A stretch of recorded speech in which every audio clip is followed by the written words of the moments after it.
This is international soccer celebrity Chris Doran, and you're listening to ACES Radio. Now, shall we begin? You are now listening to an altogether less fashionable variety of soccer podcast. Broadcasting live from the capital city of Columbus, Ohio. Welcome to ACES Radio. I got the new wings with the Zima flavor sauce. I've given this no thought whatsoever. Hashtag probably right in college. They're in your face, they're a little different. I think it's super cool. I love them. Jamie, ignorant slut. Hold on to your butts. Now, here are your hosts, Morgan Hughes, John Zadar, and Darby Schnarpus. Oh, yeah, baby. Ignorant sluts, shitlords, and celebrity fans alike. If you're hearing the sound of my voice, it's already too late. You're tuned in to the latest, the lamest, possibly last episode of ACES Radio. It's a Buffalo Bills podcast only. Coming up tonight on the program, Cruisers FC takes 7 out of the first possible 9 points, this time with a win at home against the Burn. The panel will discuss cracking the code, tonight it makes its triumphant return as we try to decipher what Cleb Porter means when he uses words. Man balls are back drabs and they're thrown about as liberally as ever.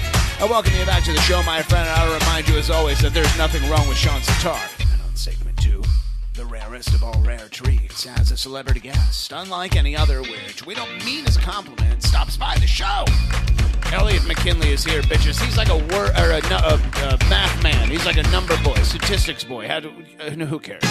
And on segment 3, we head live on Periscope for your hot takes, a.k.a. the battle for the grand prize and sweet mother of God. A log jam at the top of the standings this week, fellas, as users A, B, C, D, E, F, and a lawyer named Charles return to battle for hot take supremacy. Prediction scores, prediction updates, cruisers at Chester Union, hang on tour, the Axe Attack War, and so much fucking more. Brought to you as always by benevolent corporate overlord sponsors Blood and Urine and broadcasting live from the beautiful firm room here at Endeavor Brewing Company. My name is the continuing champion, Morgan Hughes, aka the number one handsy boy, and I'm joined as always by AAA, the absentee amateur artist himself, Captain Jean-Luc the wet boy Zadar, and everyone's favorite ancient ruin, Darby the 40-year-old man-child Schnarfus. Fellas, mapaches, lads from different dads, brothers from different mothers, and amigos, de Guillermo, how in the hell have you been? Well, I'd just like to say that, John, your shampoo these days has been doing wonders because your hair is flowing and luxurious. It's like nothing I've ever seen. Darby, I told you there's nothing wrong with John today. Thanks. Sean Sitar, welcome to the program. Yeah, thanks for having me. Oh, ladies and gentlemen, filling in for John Zadar, none other than Uncle Alligator himself, Alex Thomas. Alex Thomas, how you been, my friend? Yeah, that's right, son of a bitch. God, I can't believe Morgan. What a top laugh. Yeah, So good to be here. Oh, what a grand treat it is to have you here, my friend. Man. Oh my God, a grand treat. Their dongers are fully erect right now. As We're friends. just tell everybody. Just right as friends. here. Oh my Let God, us so go- much weenus inside each other. Right, Let us go inside of each other, but just because of the friendship. right. We'll get into the butt eggs later. Will we? Yeah. Okay, grand. What a grand treat. Alex, thanks for filling in for the wetness, the wet it's my boy pleasure, today. buddy. Well, He's we're still doing that. He's got the plague today. Yeah. We did. We were online conversing on Sunday, and basically That's he what was you call just hacking constantly. Well, I mean, Really? we were doing nerd shit. We were playing D&D, but like he just was coughing What do you through his mean? entire You're what? playing Dungeons and Dragons. Oh, it's not like slapping your D's together? No, that's what you and Morgan are doing right now as we're recording. When I hear like D&D, oh my God. Wait, I need you to. You were playing D&D, which is of D&D, course a which board is game. 2 Ds. Well, I mean, They bring Yeah, their it's Ds. Double D. You're playing double Ds. Yeah. No, okay. So you're playing D&D, Dungeons and Dragons. right? You said, "Should we play Dungeons?" And he wanted to play Dragons. And you're like, "How about both?" Yeah, that's Yeah. not how it works. So yeah. you're sitting there and like you guys play it on the internet, and you're like, "I'm moving my rook to Bishop 7. What are you doing?" And he's like, "I'm decided like, to "I'm be a taking warrior princess." My pants are coming off. Yeah. Wow. So who's the D master? Dave Ettinger is. Oh, it's triple D. Oh wait, so there are more people than just you two? Of course there are. How many people were there? Two people is sad. There are like well, 6 of us now. And you guys get together on the internet? Right, yeah. Using what service? Roll20. And also Discord. Of course. I remember Roll18. That was that far was inferior. It's a veritable first iteration. crew cocky of... Yeah. Oh yeah. It's a bunch of Nice. rough lads. Nice. Yeah. Right So on. give me an idea of what other crew fans are playing this crew cocky. The large Stank, and also his smaller nephew Stank. Oh. Yeah, the one who got mistaken for Jake? his nephew. Yeah. Anyone else? John's brother just joined us actually. Oh my God, what a treat. So Drew's in there. Yeah, I mean, like, Remember when we always talk about how can we add extra content to the pod? We never This talk is it. about this, but if we did talk about extra content, why the fuck wouldn't this be it? right. The 3-2-1 pod lads right now have erections also, and they don't even understand why. Do they? Yeah. Oh, you hate to see that. I think they're probably like, wait, you're totally getting into our realm now. Because of how little their baby dicks are? You hate to see child penis. They're like, we have the soccer, but also basement dwelling nerd market cornered, and we're just like, no, we were Yeah, already Burkle's there. on there, so that does make sense. Yeah. All right. I'm told he was at my wedding. I don't remember it. Yeah, I think he was. I was handing too out drunk some- on love. I think he was For Alex. I think he was one of the dudes who kissed me at your reception. There was more than one? Oh, there were definitely more. Damn, than it was one. just kiss Yeah, party. I was getting fuckers, all you the didn't love. invite me? Yeah, This is bullshit. you were like drunk and shit. I was actually watching a crew. Moving on to housekeeping. We have 3 pieces of housekeeping lads before we get in the meat. Oh my god! Oh, Alex is so excited right now. You should see the girth of his grin is impressive. Potatoes. Oh my God, that's fantastic. Ah, what a treat I am. You I'd like know- to give myself a big round of applause. Nope, that's Alex the would wrong like button. to give you a big round something. Again? Yeah. It's just his friends, Like, though. the listeners enjoy the pause. They Guys, sure do. Reminder, Female now, pregnant the first pause. piece of housekeeping, lads, I'm going to butcher this because I don't remember what it's called, but I want to encourage everyone to listen to the newest Crew podcast, which is not called 321 Pod. That's an old podcast. They're Right. on like episode 5 or So something. literally last week. Yeah. Listen to, I think it's called the Massive Scouser Buckeye Podcast. Is this making sense to anyone? Yeah, it's like I think it's Scouser. Is I it think that's Scouser? how an American says it, but he's not Oh. American. No, so that's not. he He's says not. it like a Liverpudlian. Yeah. What's this guy's name again?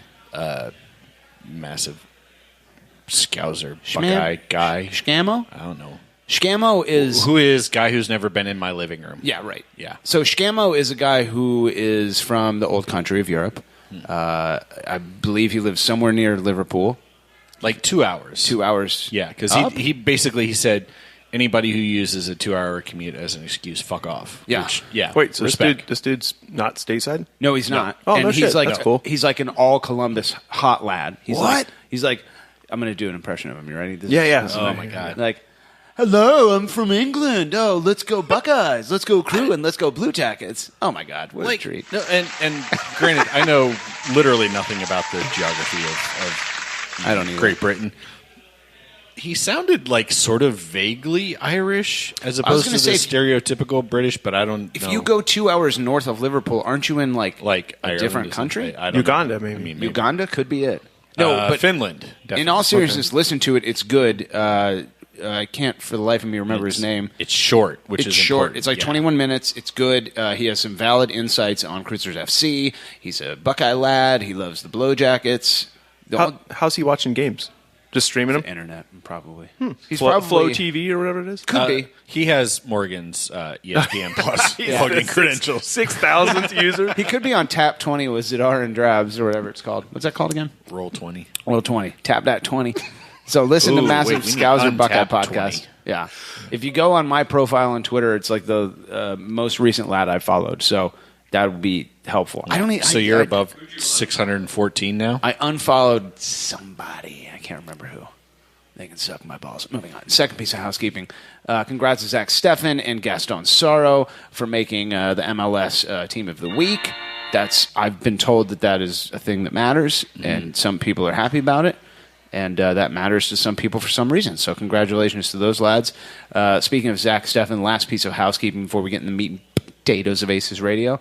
Zach Steffen not traveling with either the United States national team or the crew this weekend due to a minor knee injury. You hate to see that. No one wants to see that. I don't want to talk about it anymore. Moving the fuck on. Cruisers FC taking on the New England Revolution, the home of Bob Kraft and Toby Keith's All-American giant American flag guitar boy Hot Palace this weekend in New England. Formation, you're familiar, 4-2-3-1 with Zach Steffen and net. Awful Mensa. What? Are you on last week's notes? Oh, I didn't change Revolution to Dallas. Cruisers FC taking on Dallas Burn in Columbus. That's right. This is definitely a 100% soccer-oriented professional podcast. But tell me more about the Hot Boy Guitar Palace. I started reading and I was like, oh, man, that's the like latest place ago. to open at the fairgrounds. It's the new attraction. Toby Keith's Hot Boy Guitar Palace. Hot American I think that's what guitar. they're renaming the Celeste Center. Okay. Yeah. Boy Palace. Yeah. Good for you, Drabs. Starters, Zach Steffen in net, Awful Mensa, Sorrow, and Francis across the back. Artur and Trapp in the middle. Sanch, Higuain, and Robinho on the wings and attacking mid, and your boy Jossie Zardes up top. Subs, Merrim unfortunately came on for Robinho in the 78th, Ricardo Clark for Artur in the 87th, Hector Jimenez for Sanch in the 3rd minute of stoppage time. Cards, Waylon Francis, the single card getter in the 2nd minute of stoppage time, a fucking waste. It was a yellow. And goals, Gaston Sorrow for the Columbus Cruisers FC gets us off the schneid against FC Dallas. Yeah, the team that we definitely FC played Dallas in Columbus this past Saturday. in the 10th minute. This is, you know what? You just put anything in front of my face, and I will fucking read it. Welcome to Aces Radio. Oh, I have so many ideas for future episodes. I won't get on tap 20, Drabs. Oh I my won't. God. I'm totally stealing your notes. Drolby Just putting screen your face. shit there. I'm gonna, I was thinking about this today, and it's funny because I was watching the highlights of us playing Dallas at home, and I thought, when is the last time we lost at Mapfre Stadium? So the last 2 soccer games you watched were both Dallas playing Columbus in Columbus. It could have been. Just to specify. That's right. Last loss at Mapfre Stadium came on Wednesday, June 13th, 2018 against Atlanta United. We are 8-0-2 since that game at Mapfre Stadium. We got ourselves a nice little run going. Cruisers FC in good form. Your thoughts on the match, my friend? Yeah, a lot of people out on the interwebs were saying the first half was the best we played so far this season, which small sample size, but I generally agree with. Robinho looked really good for his first start. On the one hand, everybody probably has high expectations for the first guy off the bench, but realistically, he did good things. He was inventive. He was aggressive. He didn't dribble into 3 defenders and turn the ball over. So good for him. I actually thought that, frankly, when he got pulled out, he still had gas left in the tank. Mm-hmm. I know sometimes you just make subs for other reasons, but he certainly he looked very excited to be out there. Yeah, he was match fit and ready to go, and it absolutely showed. The only thing he didn't really get in the first half was much in the way of actual shooting. It's still that last pass, the extra touch that somebody gets in front of. He did have a shot that made the keeper kind of in the 20th. Oh, yeah, he ripped something off. Yeah, no, he did. He had a shot. I just meant generally as a team. Oh. Given how well we played, there probably should have been at least 3 or 4 more shots. We were missing that last connecting pass that would have created like an actual scoring chance that wasn't a corner kick. But I loved in that first half, you could tell everybody was feeling it because Higuain was just hitting his usual crazy passes. Everybody's doing back heels and no-look passes and things. They were just clicking. Mm-hmm. It kind of fell off in the second half, but they still held on for a win and survived a really nasty barrage right at the end of the game where Dallas was just throwing everything they had at the goal, and nothing went in. Sometimes it's difficult to score early, and scoring in the 10th minute is sometimes a pain in the dick because that team then you're going to get 80 minutes of them trying to tie it up instead of scoring the 75th and having to defend for 15 minutes. Credit where credit is due. Cruisers FC with a big set of brass balls holding on for 80 minutes. Alex Thomas filling in for the wetness. 7 out of 9 points to start a season is huge. And to do so with only giving up 1 goal in 3 games is downright massive. Your thoughts on the performance of the team so far in the season, my friend? Yeah, I think it was a great game. I'm real happy with the 7 points, as anybody should be. Like we were talking before the show, like these are the games where if we would have withered under Dallas's pressure there in the last 10 minutes and we walk out of there with just 1 point instead of 3, those 2 points are the deciding factor of us being a 4 seed versus a 6 seed, or a 2 seed versus a 5 seed, or something at the end of the year. And it's been that way the last 3 years. So this year, how I many think times does that happen? Where, like last year, remember that Orlando game late in the season where we had the Save the Crew event at Land Grant and we were up 1-0 or something, and they not only tied it up in stoppage time, but I think not only tied it up late, but won it in stoppage time. And that's the difference between like the 5 seed and the 3 seed. Yeah, it's huge. And I mean, it seems to me like year after year, I'm like, man, if we just would have pulled 1 or 2 games out of the hat early in the season, we wouldn't even be in this position. So it's super nice to see, man. Lest we not forget 2016.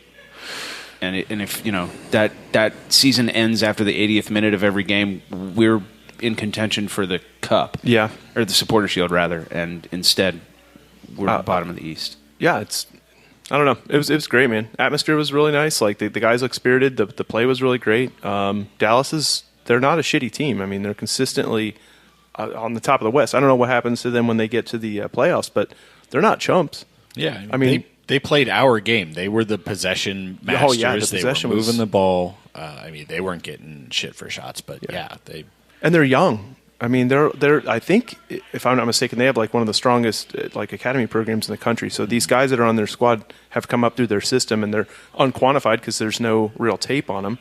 It's not like a Justin Miram where you have 7 seasons and you know exactly what he does every time. These young guys are a firecracker. You know what I mean? So I would like to point out, what was that penalty? I think it was the second half, where that dude came in with like a 2-footed tackle that. Oh, this should have been a straight fucking red. Yeah. The Frankie Hayduck special. Yeah, that was rugged, man. Yeah. I think overall the ref did a good job. I mean, Pedro stood out to me as flopping a lot, but that challenge in particular was like, holy shit, man. Yeah, that was bad, and I think it was against Artur, which thankfully he popped right back up afterwards. But yeah, the dude completely left both feet, studs up, like no chance to get the ball. That was one of those that and like center, that hits the wrong way. Center stage, like right in front of the ref, like right there. Mm-hmm. Yeah, and that, like, I feel like that was one that maybe even he was holding on to his earpiece, like he was listening to VAR, which I don't know how the VAR dude looks at that and doesn't say, you need to pull that right out. At least review it. Yeah. At least review it. Well, I was happy to get out of there with not a lot of yellows either, because they were accumulating quickly. The first 2 games, like the refs seemed to be like card happy. I don't know if they're both like trying to set a precedent. Like, this is what we're going to do this season.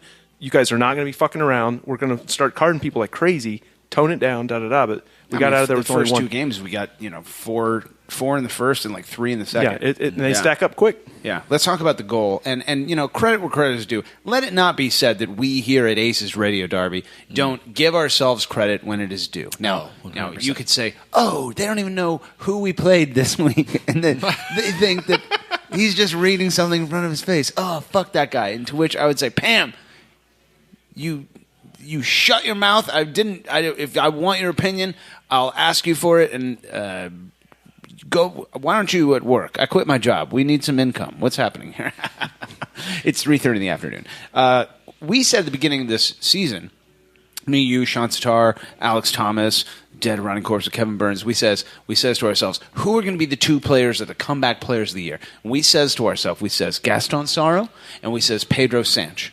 We have now 2 games in a row with Pedro Sanch assists, and we now have Gaston Saro fighting for the Golden Boot. The Golden Boot of the whole year. So Drabs, let's talk about this. Are we seeing maybe what Greg Berhalter was to Jonathan Mensah, Caleb Porter is to Pedro Sanch? Your thoughts on Sanch experience? Oh, God, why do you make me talk about Pedro? I don't want to talk about Pedro. He's great. I want to talk about Saro, actually, because, I mean, his second goal was fantastic. But I don't think enough people are talking about what a monster defensive game he had as well. If you go back and watch that game again, there's 5 or 6 times where he steps up at just the exact time to break up an attack or clear a ball that looks like it's going to be dangerous. I think this is the guy that we signed on for initially when we brought him in. We saw flashes of it before his injury. While it's fantastic that he's scoring goals, I just love what a beast he was cleaning up the other end of the field. Pedro he got an assist. He got another number on the stat sheet. I'm with Alex. I'm still sick of seeing his ass fall down. There was the one play where we wound up with a free kick out of it that Higuain booted over the crossbar. But Pedro had a shot on goal, and he had Waylon Francis streaking up the left side. Yeah. And he pulled the ball back so that he could draw a foul. Mm-hmm. That was the 16th minute. Yeah, until your instinct is to go to goal rather than drawing a fucking foul in that scenario, I'm not going to respect what you're doing. Yeah. He's fine. He's playing better now. But no, screw you. And until you play soccer like it's a sport and not some bullshit not some game, sort of dance. some chess match. The beautiful dance. Yeah, no, fuck that. Oh. Yeah. I mean, I don't know if that's something Porter will take up with him.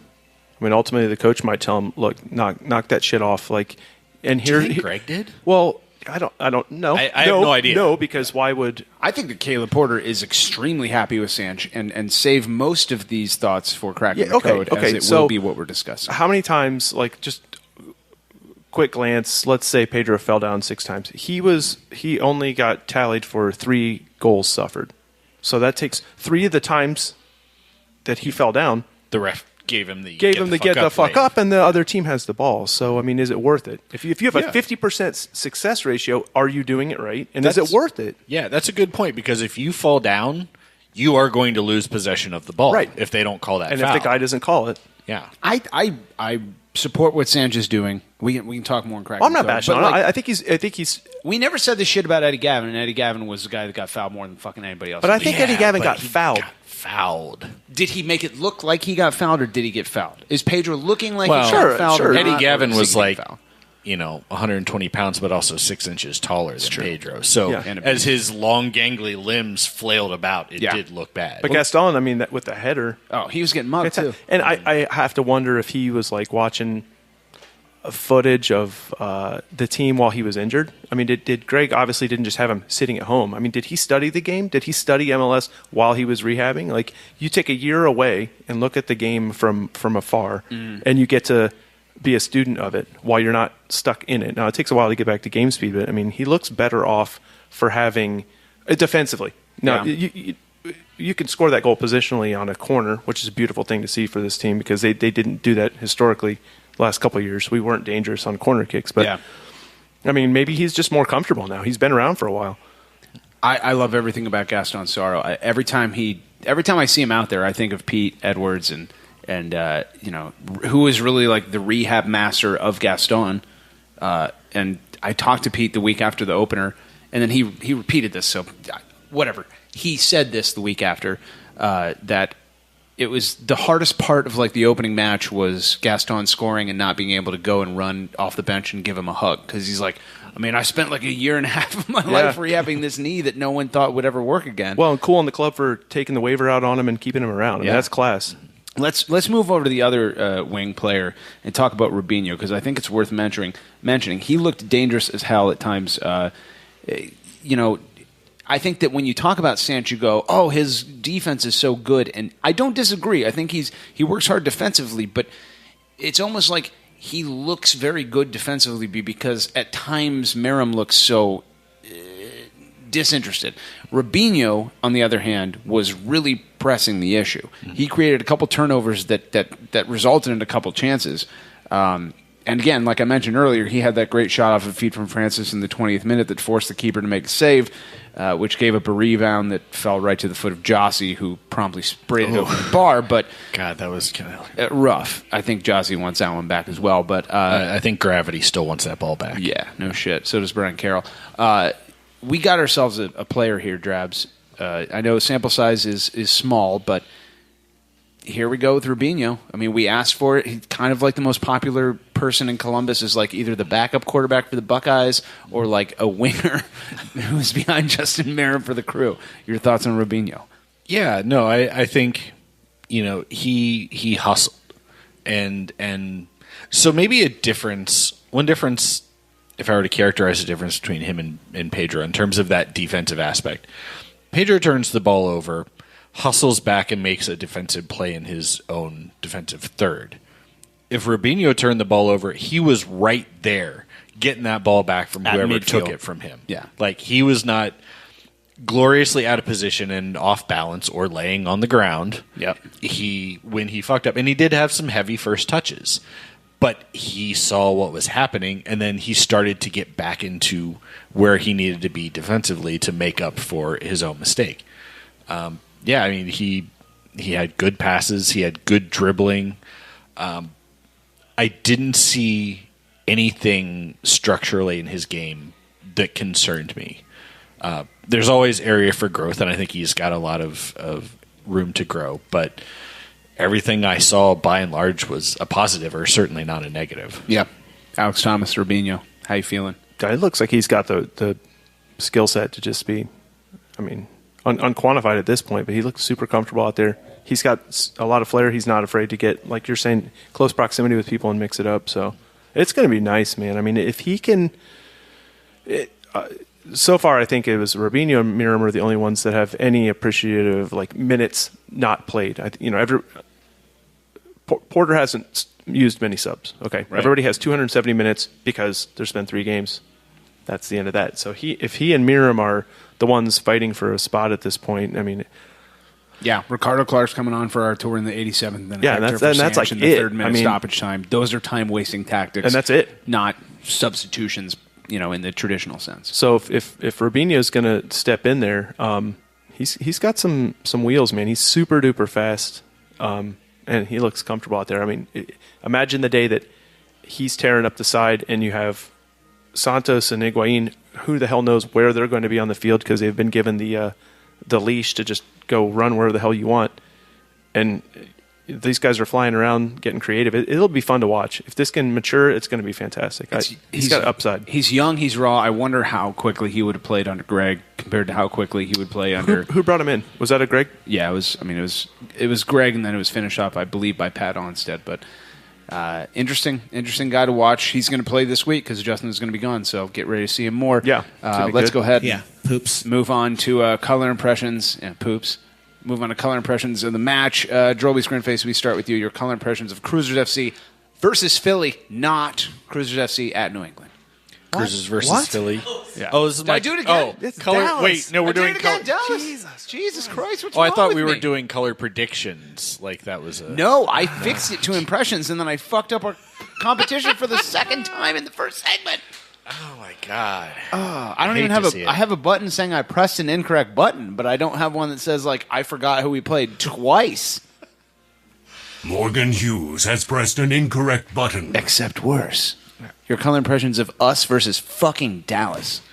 I'm gonna go with my color impression is gold and black. It was gold in the first half, black in the second half. All right, Alex Thomas, your color impressions. I'm gonna go with green, man. Field looked great, and we got the 3 points. I'm thrilled. All right, I'm sitting next to Pam in bed last night. She wakes up and she goes. She's been having dreams lately, like really bad, like she's getting kidnapped dreams. And so the other day she was talking in her sleep and she's like, I don't know. So I woke her up and I was like, shut up. I mean, wake up. Are you okay? But shut up. And she's like, what's your color? And I said the color. Yellow Beach, Columbus Crew. That's right, Alex. Yellow. What? Yellow like what, Morgan? Yellow like the Columbus Crew. Fan-fucked guys. Great to have you back. What a true rough lad this guy is. What if I told you there was a cure for the scourge that is dirty, filthy beardery from a GCG bag member? Weird. What would that be? That's right. They say the only cure for the dirty, filthy beardery is getting it cut off and also knowledge. And now, Whoop-de-doo. Yeah, it's knowledge. an ACES radio exclusive. What does it all mean, Panther? Cracking the code. They say it. Everything we do is for the city. What? We explain it. Who we are is for the city. I understand you. you reap the benefits. What? They speak English and what? What? English, motherfucker! Do you speak it? Yeah! And it's all for Columbus. For Columbus, indeed. Welcome back, ladies and gentlemen, boys and girls alike, to another edition of Cracking the Code, which was going to be called Greg's-planations, but Greg isn't the coach of the crew anymore, and that would have been super, super hard. Isn't that cool? Because I'm always working hard to get you special deals. Thanks, Ralph. This week's Cracking the Code clip comes to us from none other than Caleb Porter. Caleb Porter was asked, what do you think of... Basically, there's this whole thing where everyone hates Pedro Sanch. And Caleb Porter took to the pocket recorder of pastrami enthusiast Jacob Myers and defended his boy, Pedro Sanch, with the following words in 3, 2, 1. People need to start looking for him in his playmaking ability, and his ability to be clever and unpredictable in his movement. When you see a flash like that ball Pedro played against New England, and the goal he scored against Cincinnati, similar to when you saw a flash with Nagby juggling the ball 3 times and smashing the goal, you want that now every time. Pedro, I think, will flourish. Hashtag YOLO swag 24/7 blazing. Let me say it. Fantastic. I don't know what YOLO swag 24/7 Let me Sanch means, Travis, but Caleb Porter seems to be all about it. I think it's interesting here. We've had a couple weeks in a row of downright delightful Pedro play compared to his previous output here in Crewville, and we have a coach that seems to believe in him. Are we in a new era of Pedro Sanchville? Because I personally predicted at the beginning of this year that he would play so well that it made us think, should we re-sign him? Are we seeing that come to fruition, my friend? If he can maintain 2 assists every 3 games over the course of a season, I will happily say that. I think Porter realizes that Pedro's confidence is in the fucking gutter, as well it should be, because he's played like garbage since he's been here. I think he's upping his boy. I think it seems like this system is a little better for him. Greg was all about his structure, right? Like, rigidly, you do this. And that does, except for Higuain, who was like, oh, fuck it, do whatever you want. I do whatever I want, I'm people. Everybody else was like, you have a role. When the ball is here, here's where you are. Maybe this, a little more wide open approach that Porter likes will work for Pedro. We'll see. Again, until you stop the bullshit falling down crap, you're going to be on my shit list, which I realize he really cares about. Obviously, Pedro, since you listen to this podcast, I want you to hear my voice. I want you to respect my opinion as a true, authentic fan of the beautiful game. Stop fucking falling down. That's my favorite one. Oh, it's Pedro Sanch. How about no? Alex Thomas. Travis brings up a good point, I think, which is rare for this program, but we'll just go with it. There was a structure to Greg's system that maybe was something that Pedro struggled with as a lad who's known to be kind of noodly, as we'd say in the industry. A little noodle. He's a noodle lad. Caleb Porter in the paper specifically talks about his unpredictability. So is there a way that Caleb values Pedro that Greg didn't, that makes Pedro more effective?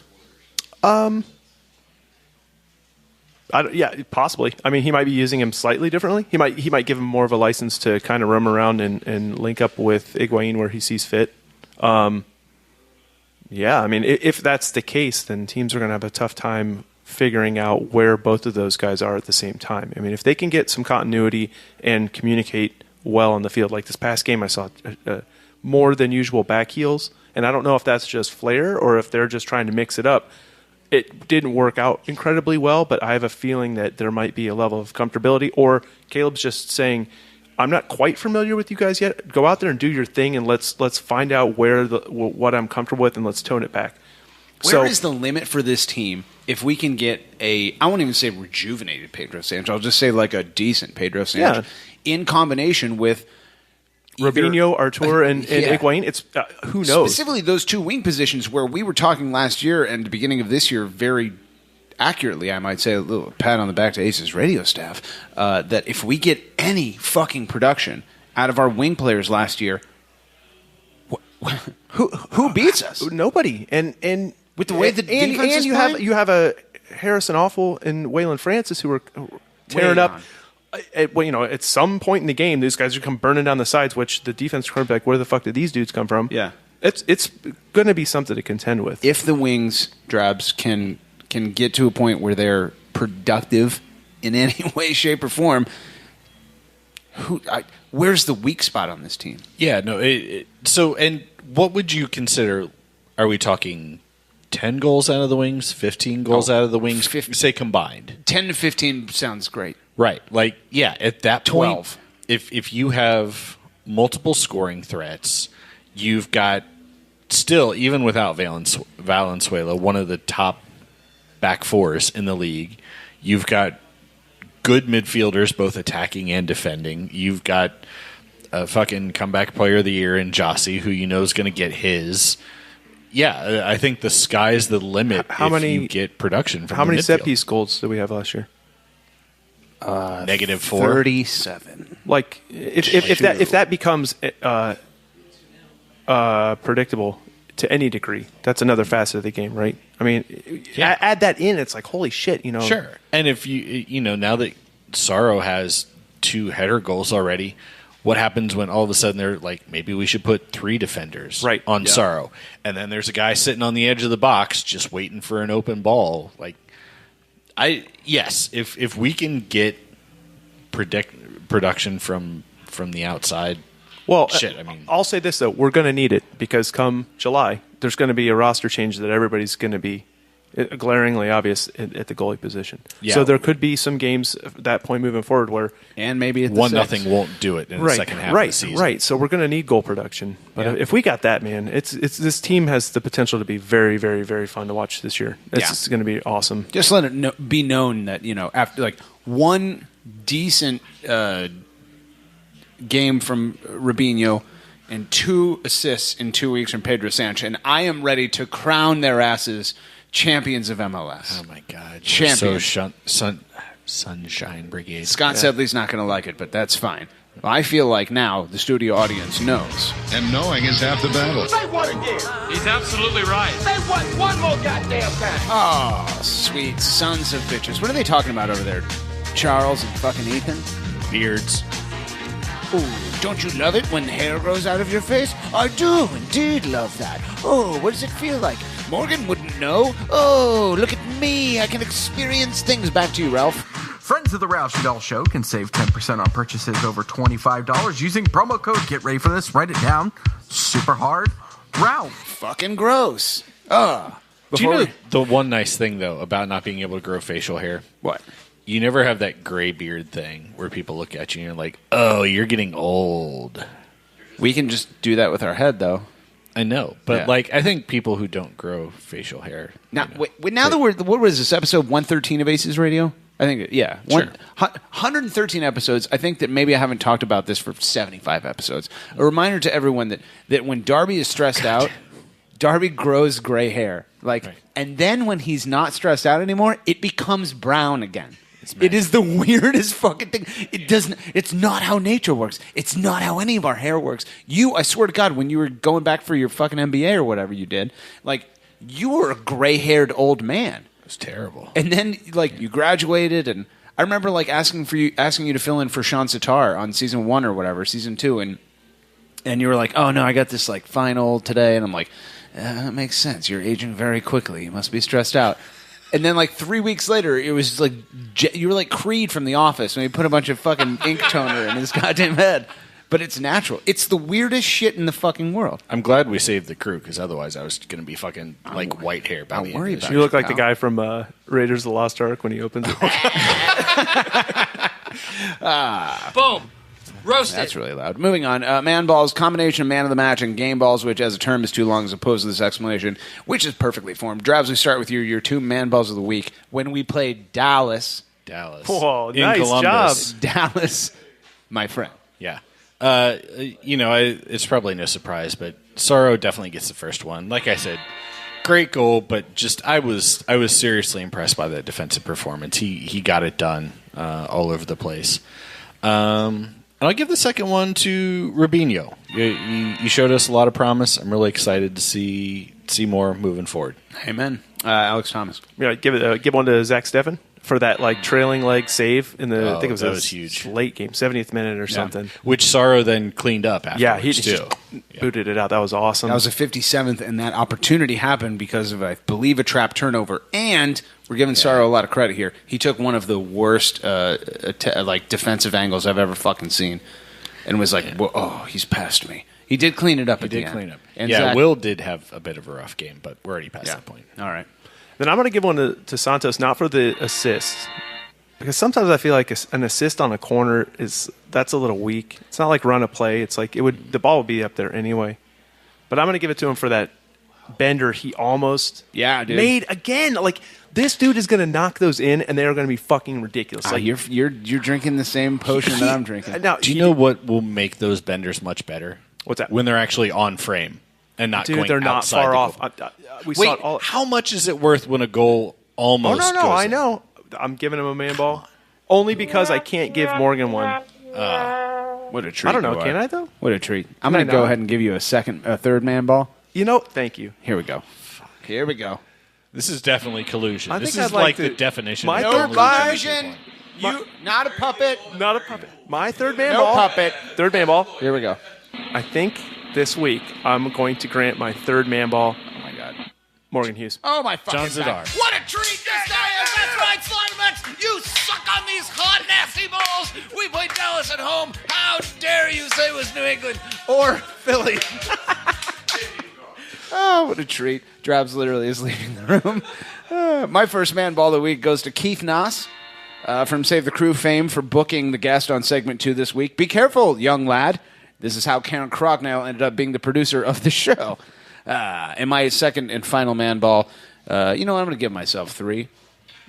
My second man ball goes to none other than Alex Thomas. Oh, my God! Alex Thomas has entered What a the treat game. this fucking guy is. Oh my God, that's right, Trev! You suck on all 4 of our hot balls! You get that mouth out and you put those balls in there! Slaughtermax, he was just a sexy baby! D20. Look me up on the app Hot 20. Drafts and John will be there. My third and final man ball goes to Andres Mendoza for being possibly the greatest player in franchise history. What a grand first segment. 42 This has been minutes. a really good one. Oh, my God. How did the two of you fit 6 balls into your 2 mouths? We're just cresting right now. Wait for Check us out on Hot 20 Tap D's. /Hot Lads. If you've enjoyed the shit lordery on segment 1, I've got some great news for you. We're coming back on segment 2 with another McKinley Boy and more. You're listening to ACES Radio. Here we go, here we go, here we go, here we go. Now we blasting off into the ozone. The way we kick it in the dojo is local for show. Though we paving the road that's opposed to the dojo. Going over your head like a top hat. Stop that. I know you hear me spitting these hot raps. Now watch that beat, cause it's about to drop. The Rockets is the 09 jump off. Yeah, your last name Pan, first name Peter. I know you see me playing and you want me to teach you, but I stay elevated so that all God's creatures can hear me shout it out like my name is Aretha. Getting RESPECT. Fly by, see the looks on your faces. Cause I'm in full EFFECT. Jet setting on a daily basis. David F. Man, you don't stop. David, you won't stop. We came to rock it till the city takes off. Mr. Captain, yeah, I'm an ace pilot. Yeah, I wanna spin my wings and fly. To all the people in coach, and to my first class folks, we'll show you how to scrape the sky. As the curvature of the earth takes shape, fly fast forward like a videotape and no cape. Just follow my jet stream, proud in the clouds on the boom in your precinct. I'll have no trampoline, black box in the pocket of my jet jeans. Shine with the stars so bright, even NYC sees me. Get that? Oh, yeah, baby. Ignorant slut, shit lords, celebrity fans, and all you fools listening on your iPhones, welcome back. It is episode 113 of the Failing Aces Rodeo. My name is Carol Seaver, joined as always by Alex Thomas and Drolby Scrinface. Welcome back to the Trash Pocket Labs. Brought to you as always by Blood and Urine. We are here at Endeavor Brewing Company enjoying their magical, delicious Saved Brew. Drabs, it's called Saved because of the crew. Allegedly. Yeah. I would like to point out real quick. Yeah. that as soon as a mom entered the room today, you instantly grabbed a coaster and put it under your beer. You are such a well-trained boy. I know my audience. How dare you? I used a coaster. That's true. It's true. I won't deny that. Welcome back, Drabs. Yeah. Thanks for calling me out, dude. You know I'm self-conscious about my coaster game. If you're hearing the sound of my voice, it is segment 2 on ACES Radio. That means the same thing it's always meant for over 4 years now, that we have celebrity guests in our midst. Ladies and gentlemen, give it up for none other than the second McKinley brother to appear on ACES Radio, none other than Elliot McKinley. Elliot McKinley, welcome to ACES Radio. Quiet down, other McKinley. You've had your moment. Lesser McKinley, shut your whore mouth. Yeah. Thanks for having me. Welcome. You just got done talking at Ohio State. Thank you for rushing over here. We'll cover that in a second. First and foremost, I'll ask you the same question that we ask of all of our celebrity fans, and that is, how would crew fans know you? Twitter. That's about it. And how would they know you on Twitter? How would you be known? I post pretty pictures of... I do stuff on If there were a name associated with you on Twitter, what would it be? That soccer analytics guy, I think, is about all I can say. If there were an I think he's at asking symbol what your with handle words is. after it on Twitter, It would be... E.T. McKinley. Yeah, Isn't E.T. that it? McKinley. Okay. That's right. That's what I thought. I don't know. I have a Twitter handle. Stop asking. I'm on me. Twitter. I forget put it. stuff up there. It's great. Fuck you. No. Also, massive report. You know.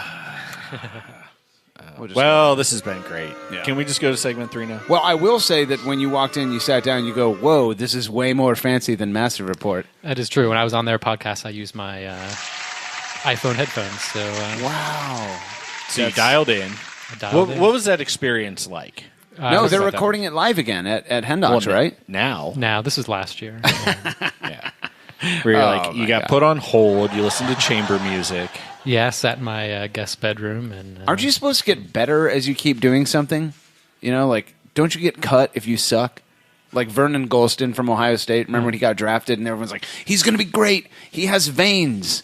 And then they're like, no, he sucks balls. And they cut him. Well, Morgan, you're still married, so I think that shoots a hole in your Oh, my God. What the fuck do I do about that? So people would know you as one of the top investigatory soccer lads from the numbers game, I would say. Right. That makes sense. You live in Tennessee, is that right? Yeah, I live in Nashville. Nashville. That's a city in Tennessee. Yes, it is. You're here today. You're talking at Ohio State. Talk to us about why you were there. How'd that go?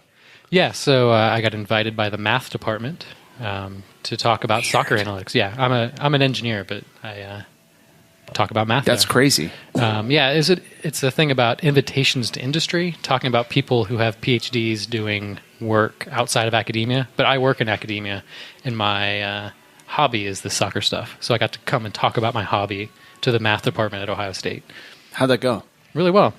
I saw the picture that you posted on Twitter, or Patrick Goldan posted or something, where it was like, it was Bruce Arena going like, there's no such thing as analytics in soccer. Exactly. So that was part of my talk, bashing Bruce Arena. What a shithead. Yeah. He did not do well. Was the audience mostly like math people or soccer people or both? Or So it was mostly math grad students. Okay. And I think a couple of people who like soccer showed up after I tweeted about it. Like in the Venn diagram, how much was there an actual overlap? About 4 people. So that was your And audience. yes. Everybody else, you were like, screw all y'all, I'm here for these 4. Yeah. Exactly. Fantastic. We'll get more into the meat and potatoes of what makes you such a legend in the numbers soccer game, of which there are at least 3 legends in a second here. But first, let's get into what makes you you. As you know, here on ACES Radio, we like to get to know the human being. We like to get into the middle of the gooiness of you. We like to get inside of you and explore and say, who is this man? Let me touch him. Let me just touch him inside. And get to know him from the inside out. As friends. Just as friends. As friends. Just as friends. Tell us where you're from. Yeah, so I'm from Westerville. Yes. It's a place that's here. That is a place that is here. Bezpachenkos. Yeah. Right. We're a little bit too young to fight the Bezpachekos in soccer, but yeah. Yeah, so grew up in Westerville, went to St. Charles, played soccer there, like my little brother here. Yeah. Who's been heckling us. It's true. And, Beardo Magoo, as we called him. Right. You know what's funny? I think you guys have to be like the only brothers that have both been, like 100% of the McKinley children are now former or current guests on ACES Radio. So like everything, if you listen to whatever disgusting failing episode Ethan was on, you'll know the answer to most of these questions about the background of what makes Elliot Elliot, because we talked a lot of shit about you. A lot of shit. So take us back, how did you get into soccer? Was it something that was kind of instilled upon you, or did you discover it? What got you into the beautiful game? So I believe it was my father who was actually sitting at this table as well. Hi, Dad. Hello, Dad. I'm assuming your name is not Dad. It is Dad. Okay. Well, that's convenient that you had children. It would have been really awkward if you had. I'm Dad. Do you have kids? I do not. Oh, man, that sucks. Yeah, but he played indoor soccer. I remember that. We used to fight for the balls when they went out of bounds at Oak Creek, which was a really shithole of a place up in Westerville. And he put us into soccer when we were little, and we were hooked ever since. And, nice. That's how we got into it. And the crew was... So, yeah, he took us to the first crew game back in '96. So we've been with the crew from the beginning. Nice. I remember going and see Bo Shawnee and, that incredible goal that Brian McBride scored in that first game, and we were hooked ever since. Isn't it funny how those, an otherwise meaningless game, in the grand scheme of things, that goal wasn't specifically meaningful. I think, it was a 4-0 win. Right. It was like the fourth goal. Yeah. And if that happened in the middle of the 2002 season, is a big deal made about it. But that specifically, people remember that. People will always remember that. And Bo, is an otherwise unremarkable goalie. He was drafted twice in the MLS draft. I found that out. Yeah. This is why we bring on the academics show, incidentally, because they know show. Tell us about that. I don't know how it happened, but at some point the MLS decided to draft current players or ex-players or something, and he was one of the few that was ever drafted twice. It wasn't like a... Not like a re-entry draft. Yeah. It was the MLS Super Draft. He got drafted twice. Wow. I hope that's They were like, wait, this is stupid. We should figure out another mechanism. Yeah. And 15 years later, there was free agency. Right. Well, in form. They're just making it up as they go along, right? Quotes, free agency. Yeah. Quote free. You must be 100 years old, have played more years in MLS than MLS has You must be existed. Ricardo Clark in order to be a free agent. Pretty much. How old were you in that first game? 11. 11. Yeah. Jesus Christ, you son of a bitch.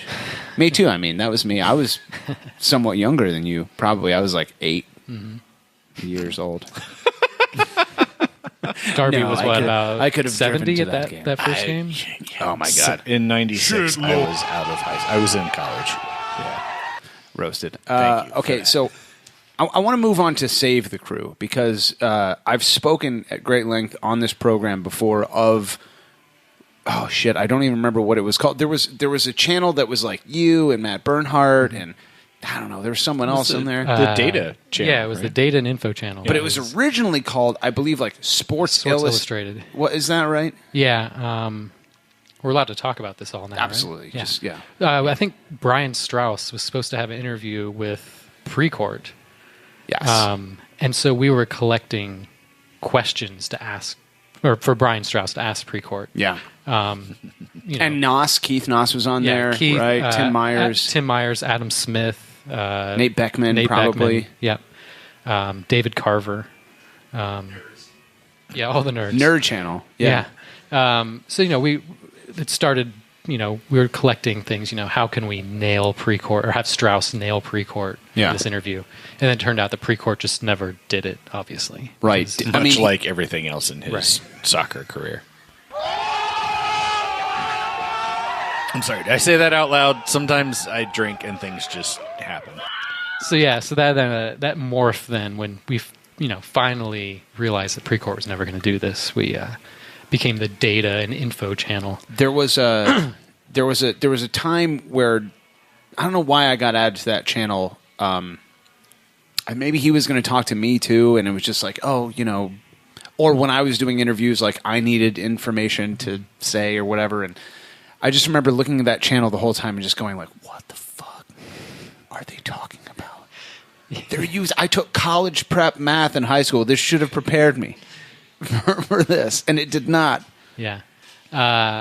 We looked at everything we possibly could. We're scraping things from, finding any data we could possibly find, and we were going on a Ticketmaster and pulling out the available seats. Oh my God! Here we go. Like I remember that, like manually calculating tickets sold and shit. Well, no, They wrote an algorithm. Initially, we would like take a picture of it, take a screenshot, and then I'd use image processing, which I learned in grad school to count the number of dots, and then eventually we just figured out how to just grab it directly. So then we could just see how the tickets were selling, and it's crazy. All these graphs, I've like gigabytes of data of this stuff that's now worthless, but So talk to me about how, because Save the Crew for me and for Darby and Alex and most people, Save the Crew is a very emotional, visceral, deep in your gut. You're coming from a place of passion and illogic kind of like investment. You're like, this guy's trying to destroy my thing. I should stop caring about this. I shouldn't be invested anymore. You guys, on the other hand, were like, how can we remove all emotions and make this an algorithm? And it was easy for someone like me to stay invested in Save the Crew because I'm coming from a place of this is my heart talking, not my brain. And you guys were like, if we could remove our hearts, we'd do it. Let's write an algorithm to see how important this piece of shit organ really is. How'd you stay kind of involved? Did it allow you to do anything that you otherwise would not have done? Well, it allowed me to actually do something. Because, I live in Nashville, so my involvement with Save the Crew is only things I could do remotely. So I couldn't go out and hand out door clings and that kind of thing. We did not do that. Well, you didn't do that because you didn't do jack shit. I was resting.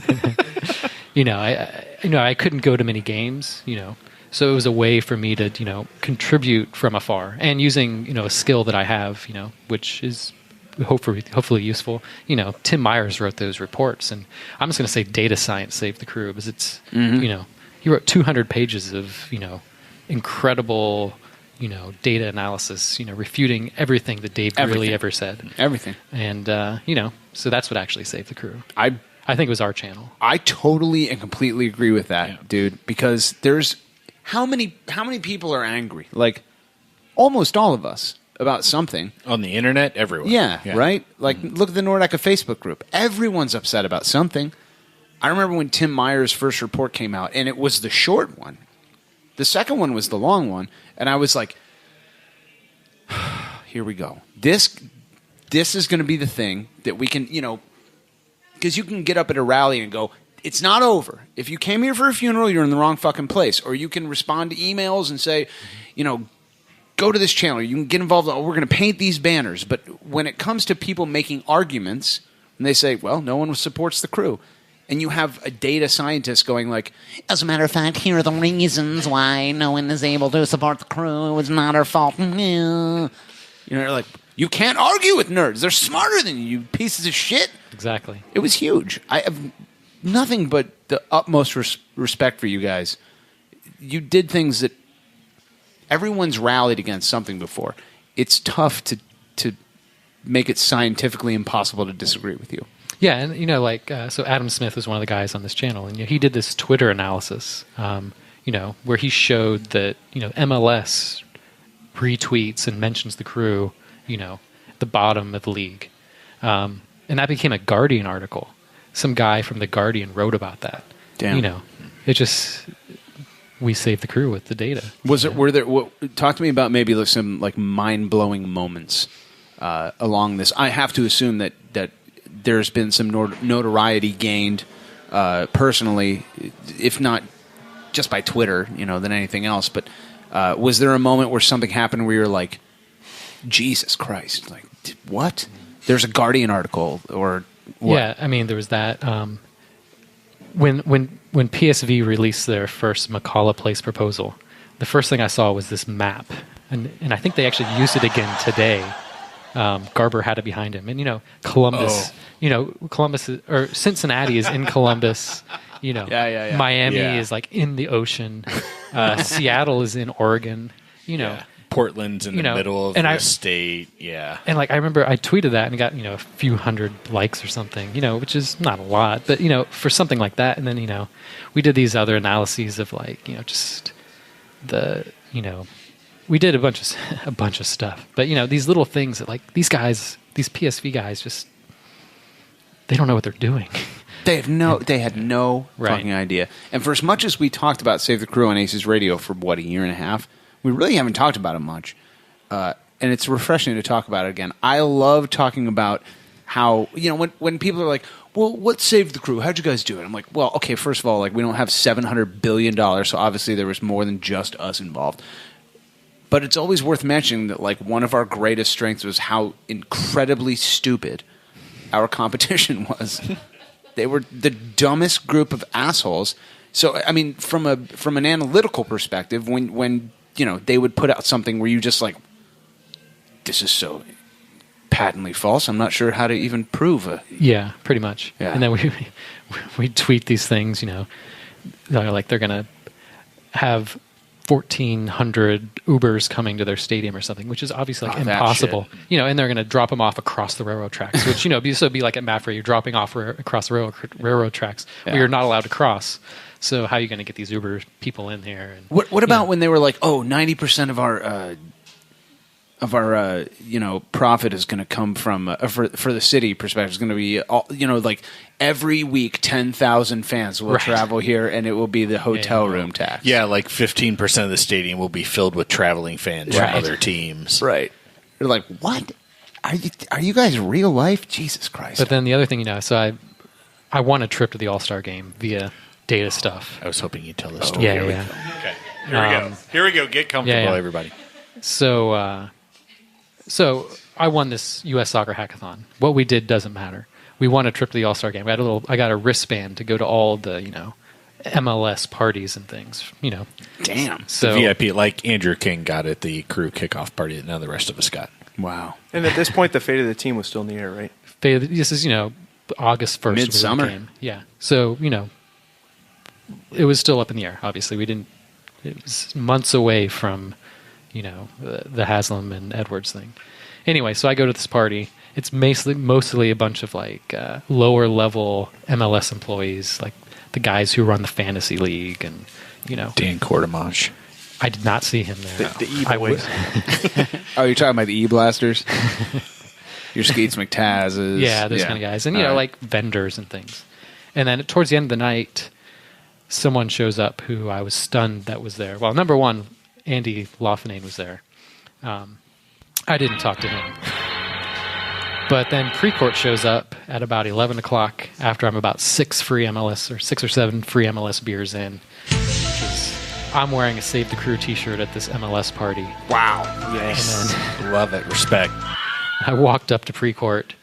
He grabs my hand to shake it and then pulls me in for a hug, which was horrifying. He told me I was the first Save the Crew person he'd met. Okay. This was in August. Well, I guess it was January 31st, about 11 p.m. So this had been going on for nearly a year. So wait. Okay. So he. Oh, hold on. All right. Yeah. Let's circle back. Okay. You go up to him. Mm-hmm. He obviously has to you're wearing a t-shirt. He sees it, and he's like, "Get in here, brother! Oh yeah!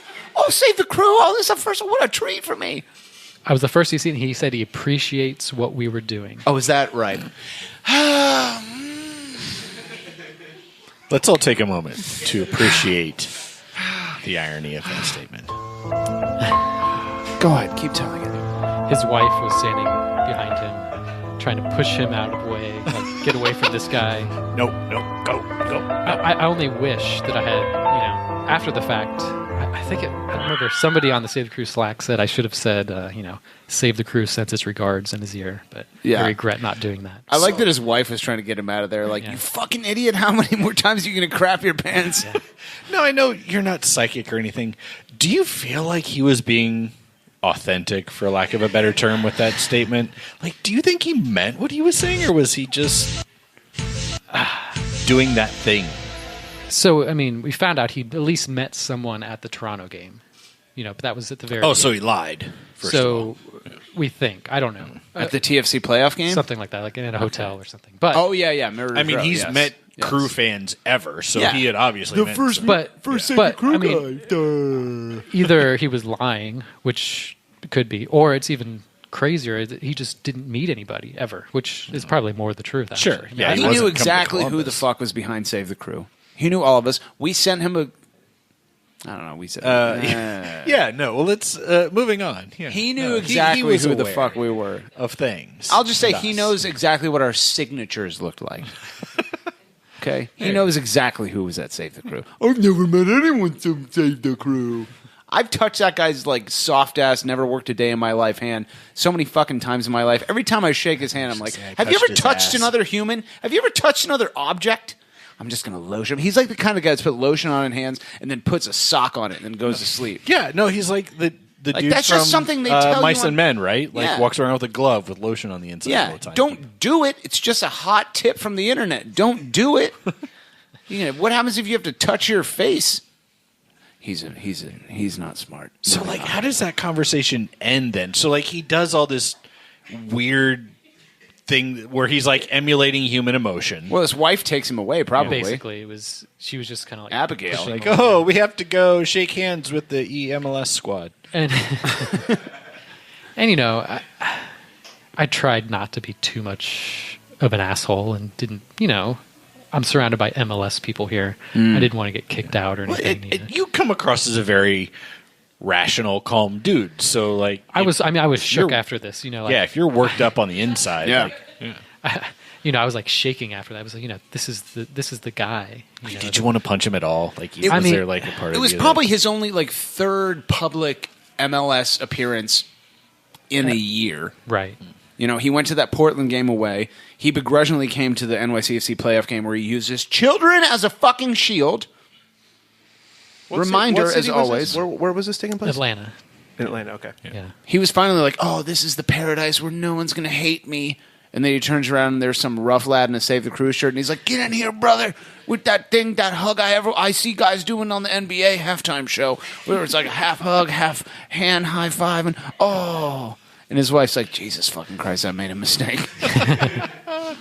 What fun times. Let's move on to another topic, and that would be ACES Radio, the program of such trash that you are currently on.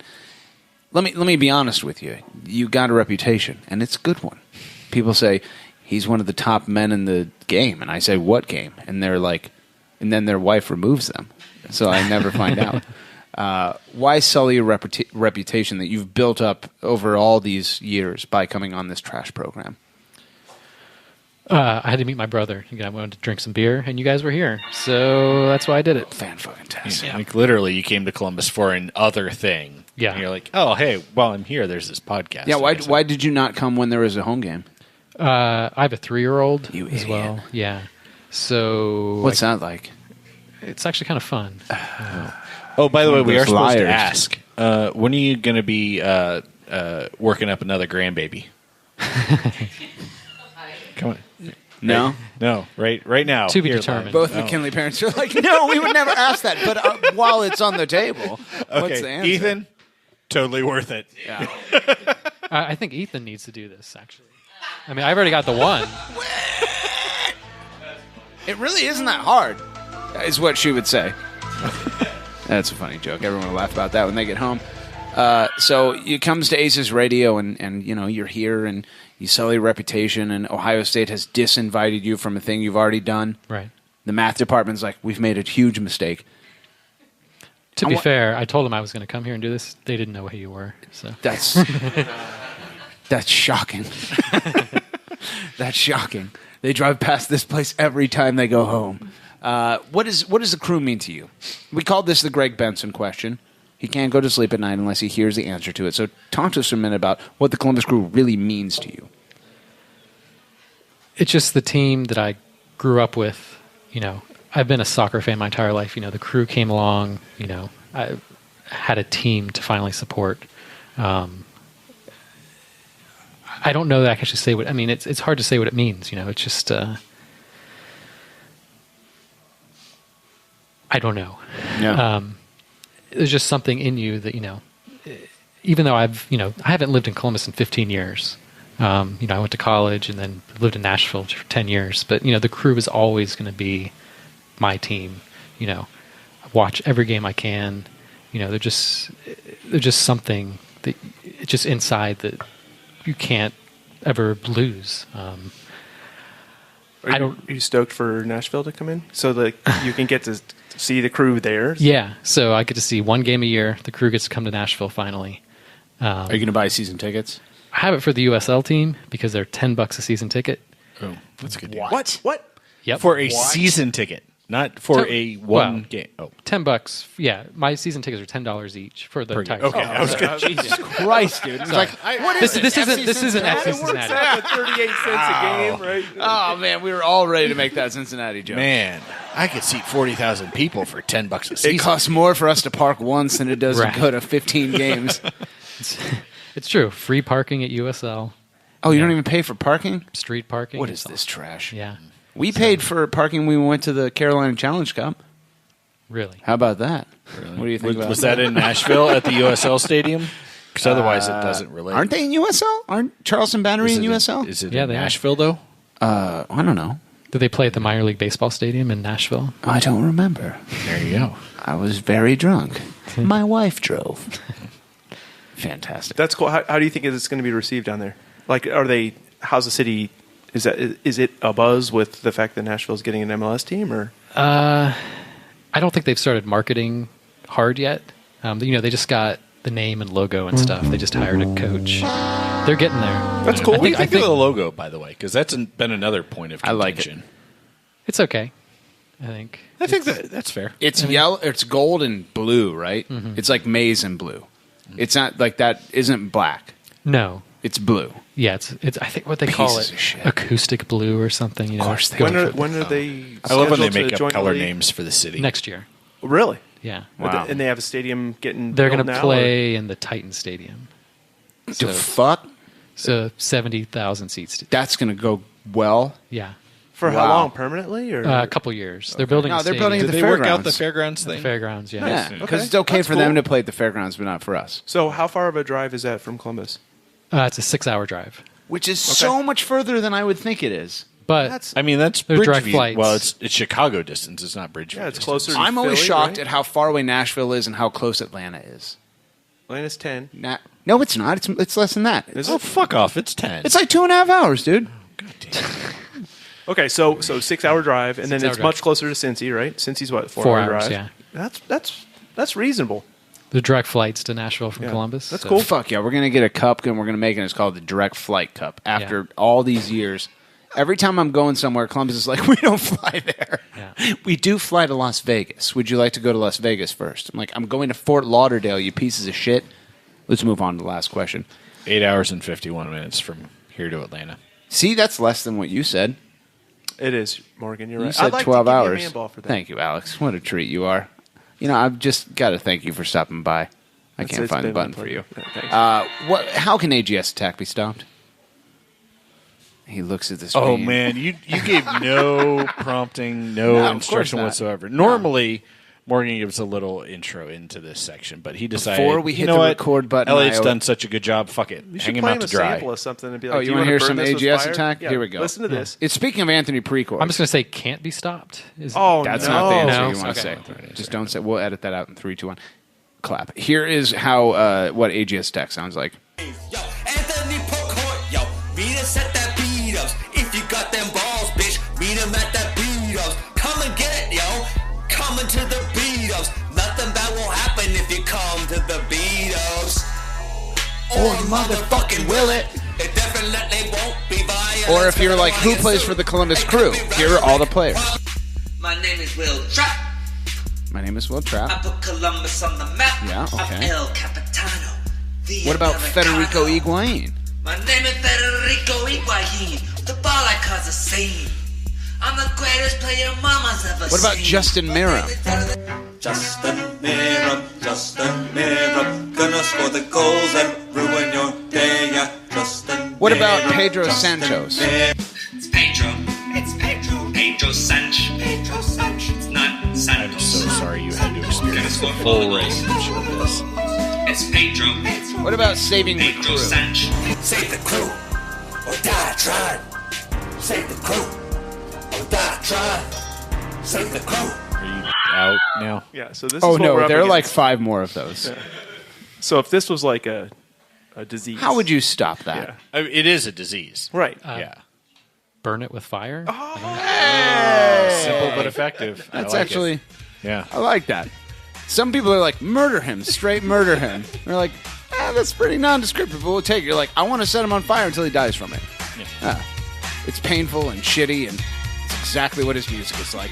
Big shout out to Elliot McKinley, stopping by on segment 2. What a real rough lad he is. Way better than his trash younger brother, failing Ethan McKinley, failing GCG Bag, who sponsors segment 3 on the Failing Massive Report. Oh, God. Pieces of shit. Literally hate to see it. If you've enjoyed this shit lordery on segment 2, I've got some great news for you. We're coming back on segment 3 with your hot takes and more. My friends, my mapaches. You're listening to the trash pit known as ACES Radio. Hot, sicker than your average. Down like goose and I'm fly like Maverick. With a savage attack in a mouth like a mash spitting fuego. Homie, it ain't tricking if it's magic illusions. Indubitably juvenile. My crew can do it and we do it well. Rock around the clock all across the nation. Got a lot of sky miles and a reputation of making earthquakes every time we land. Cause stopping ain't an option or a part of the plan. Fools get to fuming while I'm running on jet fuel. Now pay close attention cause I'm ready to let you know what I'm all about, child. I got that style that you come to love. And I'ma stay fly till the day I die, spitting fresh to death from above. Get it, David F. Man, you don't stop. David, you don't stop.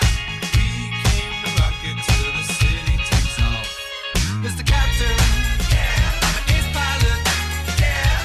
I wanna spin my wings and fly. To all the people in coach, yeah. To my first class folks, yeah. We'll show you how to scrape the sky. Oh, yeah, baby.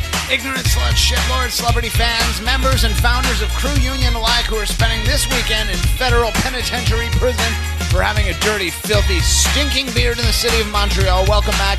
It is episode 113, I think, of ACES Radio.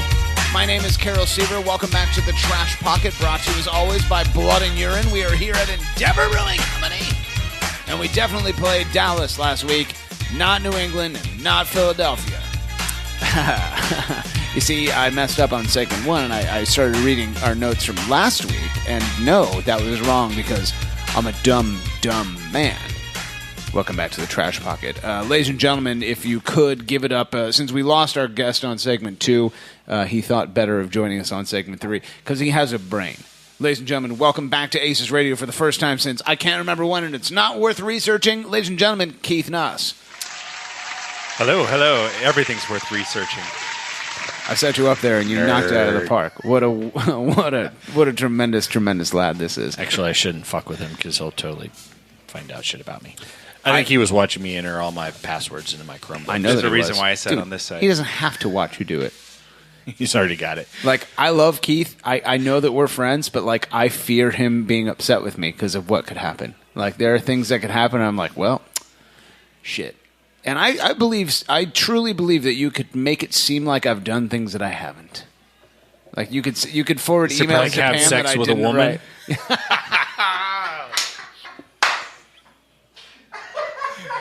Can confirm. Oh, that was one of the best roastings of all time. Oh, shit. Where was I?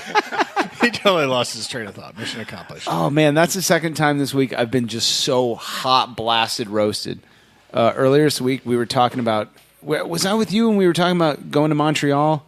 Yeah. And I was like, oh, there's this place in Montreal called Gaytown or Gayville, or it's called... Yeah, I think it's called Gaytown. The Gay... Some Gaytown, whatever. Right, yeah.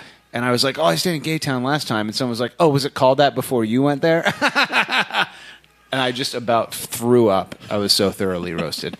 It was great. Oh, what a grand time. Welcome back, Alex Thomas. Oh, thanks for... Hey, Morgan. What are you doing? So good to be out here. there making a hot weenus? Yeah, handling business, man. Fantastic. Oh, weed deals? That was a long time ago, Darby. Say sweet deals? I thought we agreed not to He didn't say no. Yeah. Fantastic. Welcome, Keith Noss. Welcome, Drabs. Welcome, Alex Thomas. What if I told all three of you there was a cure for the scourge that is sweet deals? Is one of us answering that?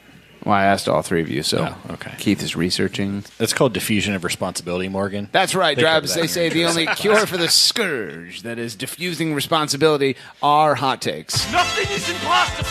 Make your dreams come true. And now, an Aces Radio exclusive. The battle for the grand prize. Hot takes from the massive. You're not gonna stop there. We got the grand prize. Hot takes from Twitter. He's heating up. Hot takes from you. Yes, you can. No, you can't, Walter. Or Not here Kyle, today. the possum. There are no inanimate animals on this table anywhere. I've set up nothing, and I feel grand about it, Drabs. I really want Johnson. You should have Chill. a garage sale at some point. The fuck out, Glenn Tennis. Sell everything except for the waffle makers. Before we move to the hot takes, lads, I wonder if I could go ahead and read the overall standings according to Uncle Alligator. This is the only reason people tune in. Pretty much. A 1, 2, 3, 4, 5, 6-way tie for first place between Cleb Porter, Gary the Winged Lion, Columbus Crew Eagle, Robert Shaft, Angry Drabs, and your Governor showing, all with 2 points. The one-pointers are as follows. Tim Bezbachenko setting the table, Morgan's Fun Van for your kids, Bonesy 10, Morgan's Anal Leakage, Arby's Official, Massive 14, Darling Thief, Basketball Emoji, Higher Ballerina, Not Spelled How You Think It Is, and Smack Jackoff. All in 7th place with 1 point apiece. Bringing up this rear... Bringing up this rear, lads. Bringing up the rear this week, Greg, and getting the bulk, none other than Bob O'Shaughnessy with negative 1 point, Bob. Oh, did Travis take a point away from I think Bob He did. could stay there the whole season and nobody would be sad. Tune in to find out. We move now to the subreddit known as the Massive Lads, where I remind you, as always, these hot takes are organized automatically by their level of fiery fucking hotness. The topmost of the popmost this week, lads, comes to us from none other than Ace's archive with 9 points. Quote, it appears Dirty Franks has a Columbus Crew dog, so I took the liberty of inventing a few Aces Radio-inspired wieners, because the only thing that can save us from last week's episode is dick jokes. The Zadar dog, perfectly formed, slathered in Kansas City barbecue sauce, comes 30 minutes late to your table.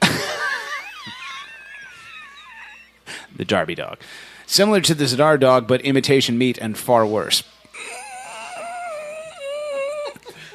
The Galifo dog, wrapped in a fan-made bacon scarf, served on a tiny capo stand. The Benson dog, imported, a mix of kangaroo, koala, and crocodile meat, cut with a large knife, may cause magic poopies. The motherfucking Doran dog, foot-long fucking hot dog, fucking served inside a pink taco. Free fucking refills on fucking Thursdays. The Morgan dog, 1/3 the size of the Doran dog, but fan-made in our local warehouse and approved by the front office. The Pam dog, random toppings strewn about, served charred and burnt. Oh.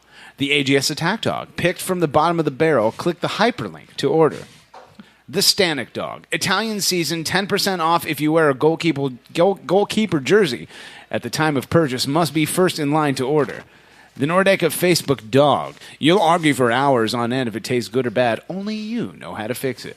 The Sportman dog, Aunt Mary's secret blend of pumpkin spices and aged duck butter top this classic wiener. The Walter dog, steamed over a pile of hot garbage and car parts. The Todrick dog, this copyrighted lobster-crusted wiener leans to the right. I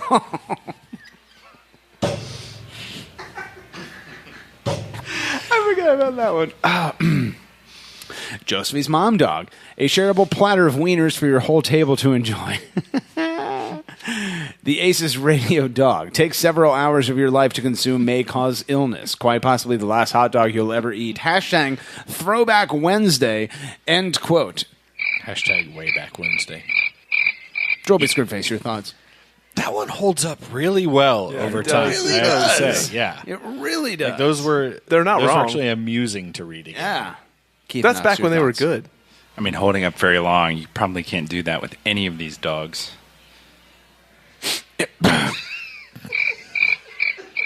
He's the thread master, ladies and gentlemen.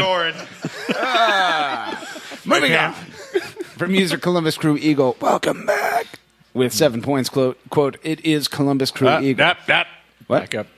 there's a voice associated with this, Morgan. It is Columbus Crew Eagle, Morgan.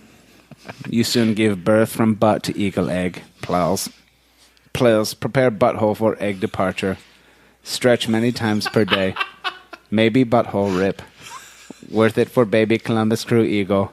I soon send waffle maker to Morgan to make feel better. Please send Pam by now. She must be removed from picture. She smell bad and bad with baby Columbus Crew Eagle. Gary, okay. Pam bad. Plows.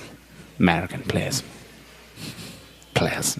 End quote. Alex Thomas, your thoughts? Well, I told you we were going to get to the egg butt thing.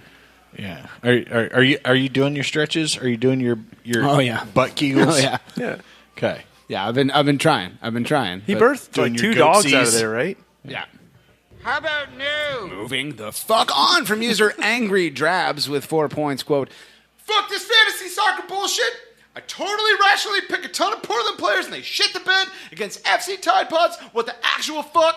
And I don't care if you want to hear about my fantasy team as much as I want to hear about the Pokemans. Know what else sucks? Nature. Goddamn, win fucking with my mini tailgate all the fucking time. Suck my old balls, Mother Nature. Hashtag trash tifo. Hashtag vote Zardis. End quote. Droby Screenface, your thoughts? Oh my God! Right up until the vote Zardes hashtag, I was totally on board with this one. You blew it. You ruined it. You ruined it. Keith Nass, your thoughts? Fucked it up. God damn it. I haven't seen that much wind blowing since I've been to the mini tailgate. I'm sorry. I ate a lot of beans.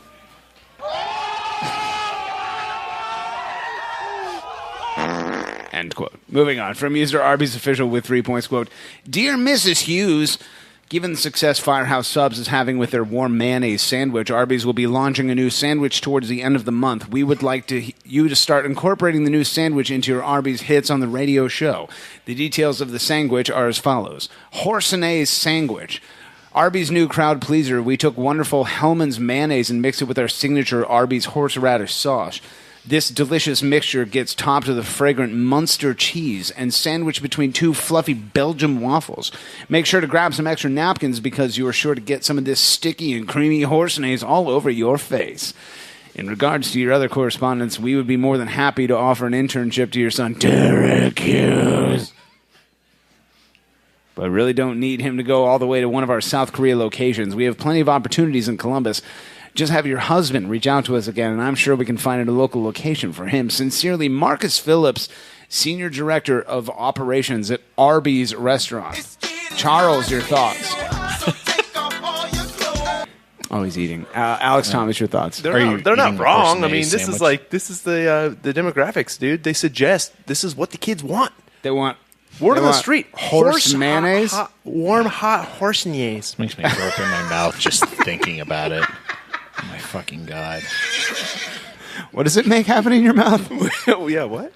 It makes me want to throw up. Oh, vomit. That's right. I thought it was another bodily function. We call it Arby's hard your arteries, so this might be hard your darbies. John Zadar has coughed into the microphone. All right. Mayonnaise, horseradish, Munster, and Belgian waffles. Fantastic. Let me smash. Moving on from user Private Hughes with 3 points, quote, Dearest Pamela, this weekend we fought another battle at the windy plains of Mafre. While our brave soldiers claimed victory over the 1st Division of Texas, we suffered a great tragedy. The wrath of nature caused irreparable damage to the sacred banners that are under my care. I can only pray that President Bezbachenko and Brigadier General Porter do not lay down too harsh a sentence on me. To be demoted to a drummer boy would bring shame to me and my family. Forever yours, Morgan, Private 3rd Class, Battle Flag Regiment 96. End quote. Mr. Poopy Pants? You know who caused damage to the banners this week? Frederico Higuain. Did we talk about this on segment 1? No, we didn't. No. Not the wind? Yeah, no. Frederico Higuain, as they say in the Master Report, took a free kick, and I believe like the GCG bag sponsored Massive Report. That's right. The failing GCG bag sponsored. Sad. Wait, is GCG bag that's failing or Massive Report? Or both? Collectively. Fucking both now. All right. It was nothing like that, penis breath. He took a free kick in like the 15th minute, or something like that, 17th minute, and curled it over the bar, and it hit the crew cat banner, and it smashed both of the, what do they call them, zip ties out. So Frederico Higuain. This was the one that he put over the bar because Pedro dove. That's right. To get the free kick That's that right. we talked about earlier. That's right. It killed the zip ties, but did it harm the banner then as well? I did have to cut little holes in the banner in order to hang it back up for segment 2 or second half. Segment 2 as the true soccer lovers call holes the in banner. The PA announcer's like, put your hands together for segment 2. Wait, hold on a second. He cut DJ holes in a banner for segment 2, Yeah. which is his pet name for his own self. What is happening to me? Oh my god! Oh my god! The 74th minute, segment 2. penis-sized holes. Ain't nobody got time for that. Moving on from user Tim Bezbachenko with 3 points. Quote, hey guys, at the next home match, we'll have a Save the Crew themed happy hour. Hope you guys can make it. We'll make sure to ID Morgan and John, but we all know Darby's old enough to drink. Get it? I'm catching on to the Aces radio jokes. Really starting to worry about the horse stuff, though. Well, we have a problem this year with the Quarter Horse Congress. Looking forward to 3 points on the road this weekend. Go Crew! End quote. Drabs. It's a slow burn. Also, there's a lot of back and forth going on in the replies. I was worried when there were like 30-some, 28 today, but it's just all of these assholes replying to each other, so it's all good. Moving on. From user Bonesy10 with 2 points, quote, starts to type hot take, quickly realizes the hot takes below are longer than motherfucking screenplays, and this segment will be longer than an ATX City Council meeting. Delete. End quote. Keith Knox, your thoughts? This is a leader in my book. It's pretty good. Anytime you can go short and roast the ATX City Council. Moving on. From user the left-hand clapper with 2 points, quote, waffles. And there's a hyperlink. It's a link. I'm not clicking on that. I clicked on it. What is it? But I mean it's a video. It's from Teen Titans Go. Are you sure you don't want to watch it? What the fuck is that? That's a It's a cartoon. direct link to Someone right in the spitting middle of on the video. someone's butt cheek. Yeah, that's what. So you might want to watch it. I don't want that. I don't want that at It's all. titled Waffles, in case you're wondering. It's just waffles? Yeah. How about no? Moving on. From Oh user- wait, no. Do the reply for this one. This warrants inclusion here. Reply from user Mike Hudson sucks. No. Or I'm sorry. Mike Well, Hudson. he certainly does. He certainly does. Response from Mike Hudson bot, quote, poops, end quote. Yeah, poops. Oh my god! I actually hope this Is that like an metric actual conversion bot? Like that anytime you say somebody poops, like the programmed. Mike Hudson bot? It's actually 16 millimeters. Oh my god! Can somebody please, if this isn't an actual bot, please Please make program it one. one that replies to every time you use the word waffles with poops. I will award Yeah, you all poops. the blood points. Moving on from user Yeah Racist Oh, with 2 points, quote, your boy, Jussie Sardis, end quote. Okay. what? Is it B-O-Y or B-O-I? Now, they're saying that I'm racist because I call Jussie Sardis my boy. Oh, come on. Come on now. Who would do that? Is it Y-O-U-R racist? Maybe. That's important. No, it's yeah racist. It's like mocking me, like yeah great. Morgan. Awesome. Moving on from user DH Goat with 2 points. Quote, which of one of you assholes mailed me a fucking canary magnet to my actual house? Hashtag up the finches. End quote. Drums, was that you? What the fuck? That wasn't me. There's a reply. Go ahead and read it. Reply from user Mike Hudson bot. Can't get enough of that shit. Yeah, poops.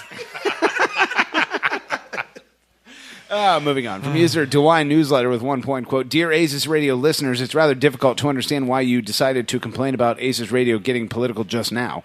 We all know Derpy Scarface has been a Mike DeWine supporter for years.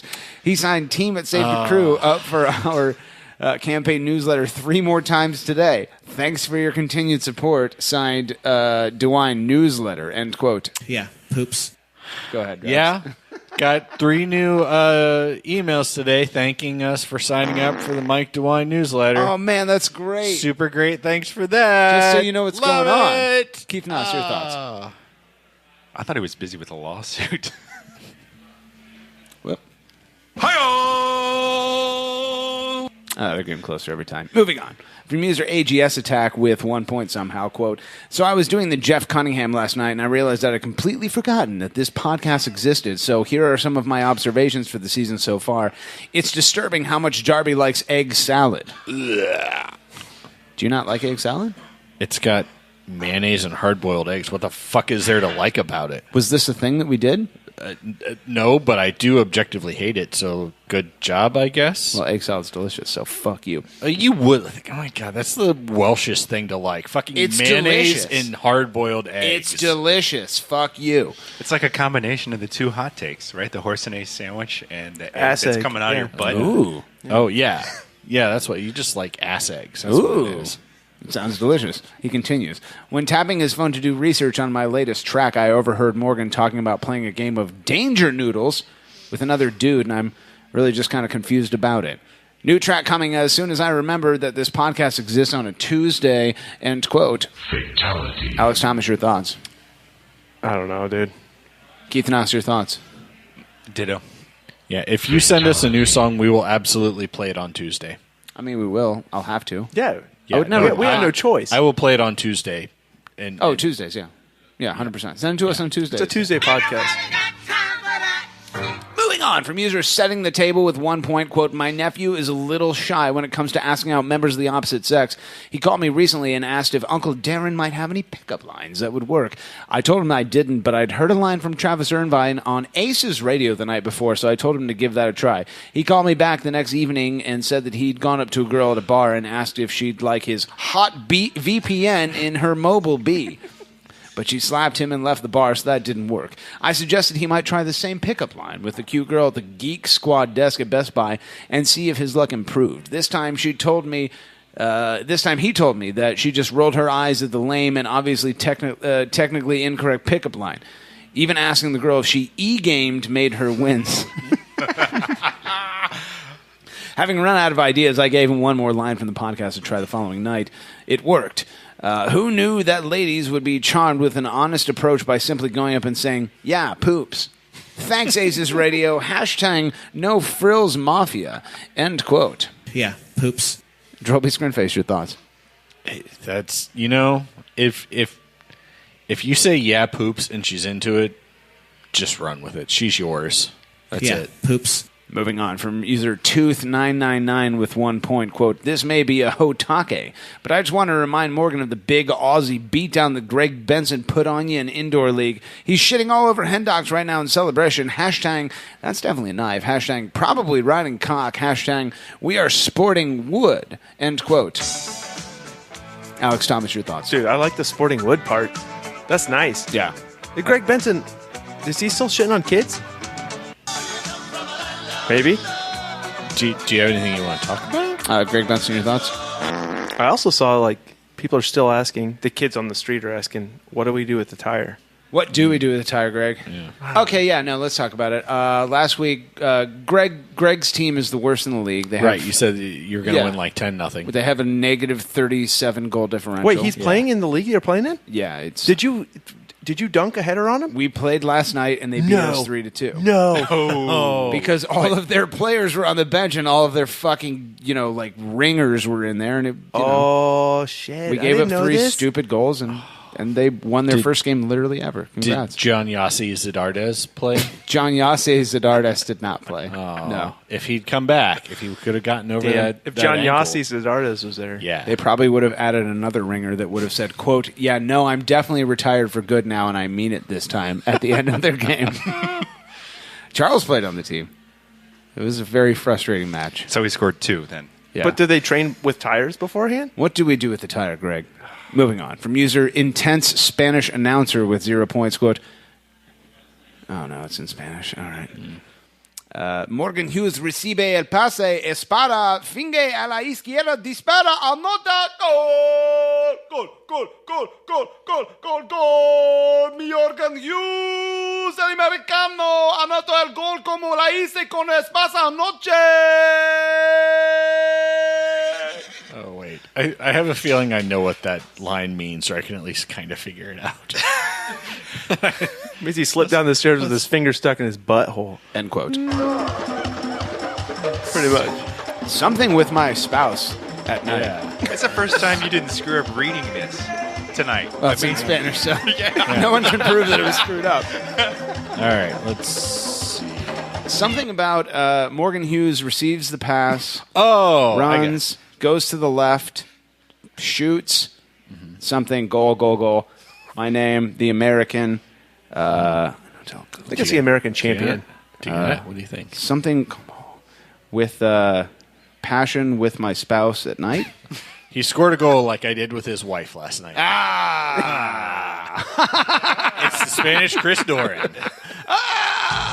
What the fuck? Cristo Doran. ¿Por qué? ¡Qué lástima, Christoph! That means what a pity. And why, Chris, why did you fuck my wife? Moving on. From user Mike Hudson sucks, he certainly does, with -1 point. Quote, I'm back with a particularly sucky hot take.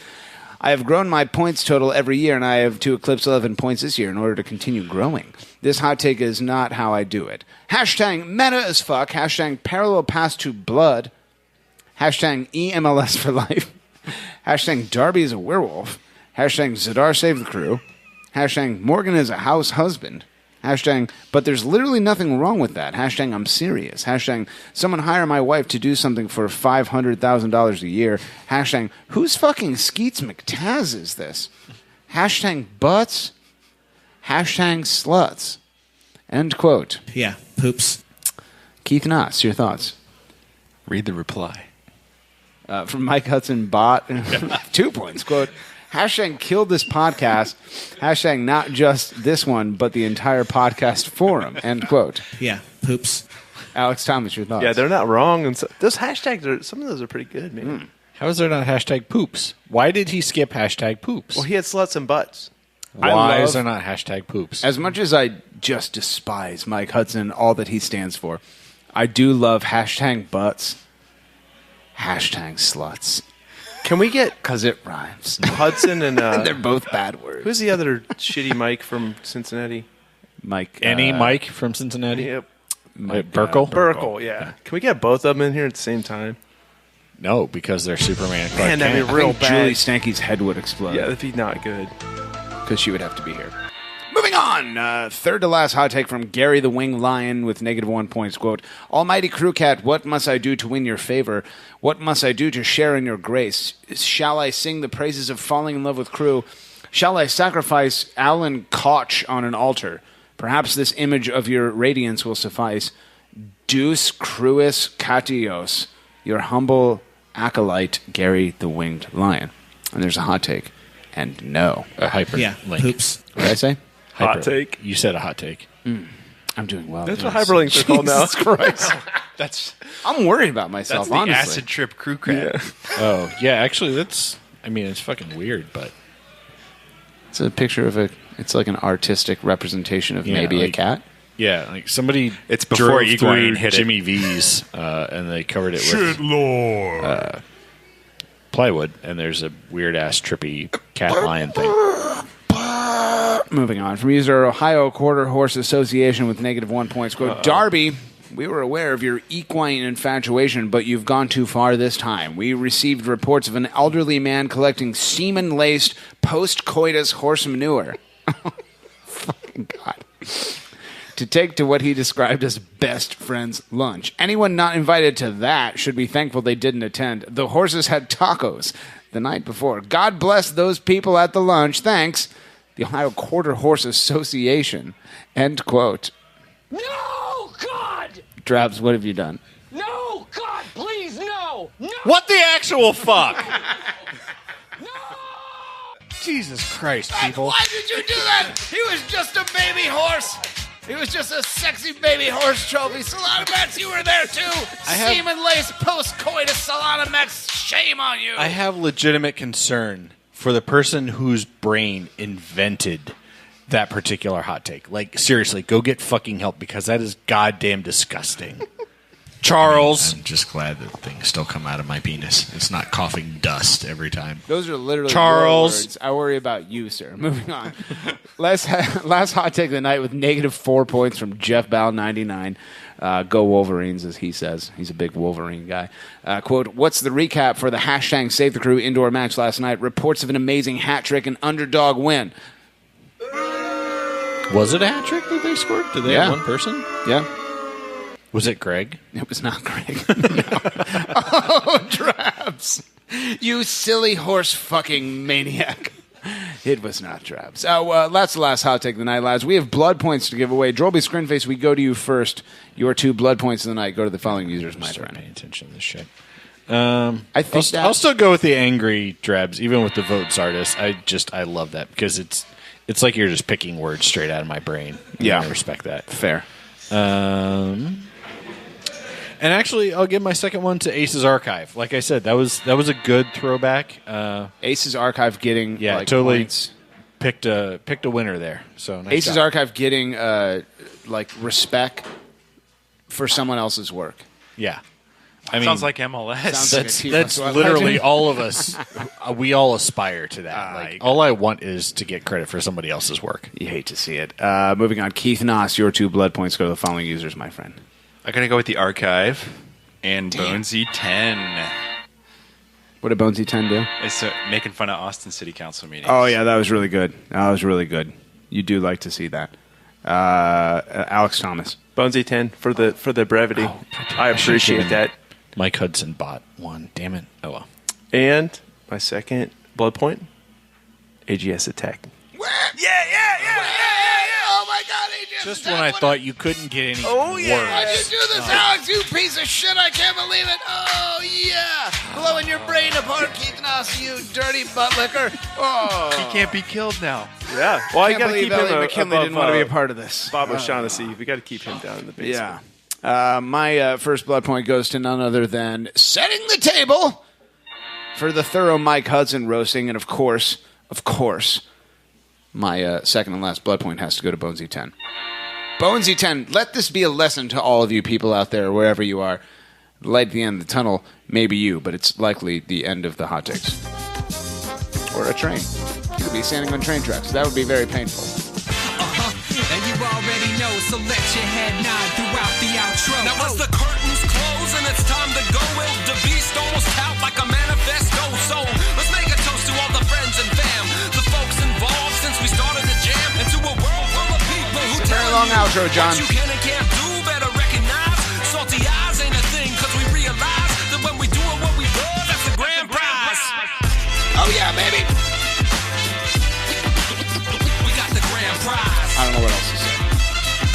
Back to you, Glenn Tennis. I really want John Zidar dead. Fan-fucking-tastic. We have predictions to update last week. Cruisers FC taking on FC Dallas, not the New England Revolution, not the Philadelphia Union, regardless of what yours truly said on segment 1.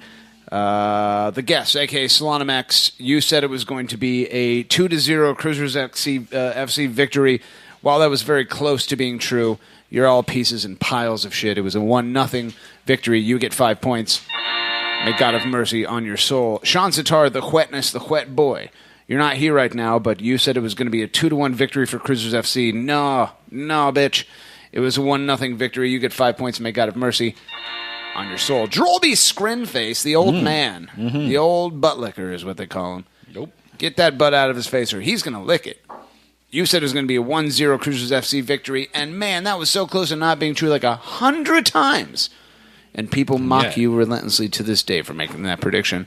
It did end 1-0. You get 15 points, may God have mercy on your soul. Morgan Hughes, continuing champion. You rightly predicted a 1-0 victory because, God, you're so great at this. 15 points to the true lad on to the overall standings in last place. The guest, a.k.a. Slonimex, a.k.a. Von Seagull. Who was here last week? Mike Hudson sucks? Yeah, that was the guy. No, it wasn't. It was truncated, wasn't it? 10 nobody. Oh, Travis Irvine, that's right. Oh, yeah. In third place, the wetness, the wet boy, the sweaty man beast. 15 points, Sean Sitar. I'm sorry, that's you, Darby, not Sean. I'm great today. in second place. A very distant second place. 10 points off of the true top lad with 20 points. The real lad, Sean Sadar. And in first place, the I don't even know if he can be caught. I don't think he's got so much distance. Oh, at this point, after week 3, this guy's got so much space. Have you ever seen like a really wide-legged man, and you're like, maybe there's even 3 legs in there. There could be 3 legs, and imagine the amount of space if there were 3 legs and they were all far apart. Right. And then the whole rest of the other guys with only 2 legs are way back. And they're trying to have the same amount of space, but you're like, They're that like can't be done tapping because there's Ds. 3. Yeah, there's 3 that's- legs. yeah. And why would they try? I don't know. Because they're trying to catch up. Oh, because that's why. Like, yeah, is that's the it. sexual tension just overwhelming at this point? As friends. Just as friends. Like, your loads are going to blow out the windows in the front room. But as friends. I mean, that's fine. I blew out the window with my dick as a friend. Morgan Hughes. That's right, you suck my balls, son of a bitch. You took it from the moon, you dirty bitch. You said, you tell me about your dreams. You're an astronaut. Oh, you want to be an astronaut? Oh, I'll take you there. You're the R. Kelly of space travel. Cruisers FC taking on the Philadelphia Union this week on the road in Murderville, USA, a.k.a. Chester, PA. We didn't record a weather segment this week, Alex, because you're here live. Well, Live, the weird thing boy. is, it's like, yeah. What? Is like what? Tell us what's weird, Alex. I'm seeing this for the first time. Because normally I'm here live, but I don't really look at the screen. Oh, that's right. You're Yeah, here that's live, but you're not here live. You're dead. It's more of like a Right, I'm dead It's more of inside. like a distant liveness. So Yeah. As friends liveness, distantly. yeah, just as friends. Drabs, you dirty bitch, get your mind out of the gutter. We are penetrating Travis, each looks other like your as friends. bee's drained. Your mobile bee is drained. No, I'm preparing. This guy doesn't e-game at all. Yeah. Alex, talk to us about the weather this week. It's going to be similar to what they've played every week leading up to this. You know, mid-40s, a lot of wind out of the northeast at like 19 miles an hour. So no departure from normal. There's no inclement weather. There's no rain. There's no snow. It's just windy and cold yet again. Again? Yeah. Where's But the wind coming out of? Northeast. I'm sorry. I misspoke. Northwest. Anyway. Oddly, this one's the first night game? 7:30? Yeah. So here we go. Like we're acquainting ourselves with some normalcy. So this one's 7:30, and the cool thing is, next week or the week after for Atlanta at home should be like 65. Yeah, it's looking like it's going to be amazing. Yeah, it's really gonna be nice good. weather. So that's what I'm looking forward to. All right. We don't have 5 minutes to prepare our goddamn hashtags and our whole things this week. So let's go around the Latin term for podcast host, and that is, of course, the word table. Get our thoughts out of the way. Drolby Screenface, we start with you. Your thoughts on the upcoming match, my friend. Yeah, breaking news. Philadelphia is not very good so far this season. They managed to get a point against Atlanta when Brad Guzan bot malfunctioned and fell over in the middle of playing goal. Like that's the best fucking gif that MLS could ever give any of us. Like I guess I understand what happened, but Jesus Christ, that was funny. That being said, without that, which came off of kind of a weird deflection thing, the Union are 0-3 with 1 goal for and 6 against. That being said, what's more dangerous in MLS than a team that hasn't won in 3 games? A werewolf with a chainsaw for a penis. Right. We are not good Okay. when we go to fucking Chester. And that's when we're full strength, let alone having half the fucking roster going and playing international games. Philadelphia is missing former Bengals quarterback Jeff Blake. He's been called up to international duty. Congratulations to all 12 of you who are old enough to get that joke. But they've also got some like 22-year-old international goalkeeper that they signed as the fucking backup. And you don't waste an international roster spot on a goalkeeper to back somebody up unless they're good. So I don't have great feels. Let's see if I would like to see the team keep progressing. I think this is now his chance to really prove what he did in the first game. It's Jimenez's chance to show that he deserves more time because despite scoring that putting that assist in the second game. He only got 3 minutes again in this last game. But we got no depth. Like, our winger options behind those two, pretty thin. Mm-hmm. Oh, actually, I'm sorry. Jimenez is going to be playing fullback, not midfield. Yeah. I mean, there's not a lot of depth there. There's no depth at defensive midfielder with Trapp gone. So, like, this... It's going to be dicey. Yeah. This is one of those games where I'd like to see an early goal and then just fucking sit back and protect the lead. I mean, I hate those games, but that's what you got to do in this game is get one early and then just bunker down. That would be great, considering the last time we played in Philly, it was the same windy, ass, cold, disgusting nonsense heading the ball at midfield game, and it was 0-0. Although I believe that was in the afternoon. I was in Buffalo, New York on degenerate Kip Lexner's bachelor party that weekend. Keith Noss, welcome to the show. You Glad to dirty be back. bitch. I've been fine, thank you. Your thoughts on the match this weekend, my friend? Well, Fake Peepa asked for recommendations on where to go for cheesesteaks on Twitter. And 45 recommendations came in. But not Tony's or Gino's. That was controversy. There's a whole article about it on Brotherly Game. This caused quite a stir. On Brotherly Game? Yes. Is that their massive report? That's their massive. Yeah, exactly. But that's my research for 5 minutes ago. Very nice. The other big thing is we have 2 local boys who will be playing there, or who have local connections. But J.J. Williams played for Reading United. He might be in the 18. And Connor Maloney also is from Harrisburg. Connor Maloney, just a little baby. And also Zach oh, shit. Exactly. They actually might not have enough available players to field an 18. Our guys? No, the Union. Really? Yes. They still don't know if Fabian is going to be available. So if he plays... But is his whole name Fabian? Marco Fabian. Oh, okay. Mexican... I was going to say, if it's just star. Fabian, it's probably Fabian. Yeah, Fabian. Exactly. Yeah. But, I'm from Dayton. I don't pronounce things correctly. We hate you for that. Yeah. For sales. Yeah. Also, did anybody else have a half a second of like, are they just faking a Zach Steffen injury so he doesn't have to go to the national team? When I saw that, he kicked the ground before he hit the ball, I'm like, yeah, fucking right, dude. Yeah. He'll be playing in Philly. Yeah. Is he officially out? Has anybody seen like an injury report or anything? I don't believe you're allowed to do this, though. I think if you Oh my God! Everybody follows MLS rules. Yeah, I mean, there's no way anybody ever like fucks off on a friendly or anything. Yeah, no one would do anything no one would say one thing and then do the other and try to trick you into something.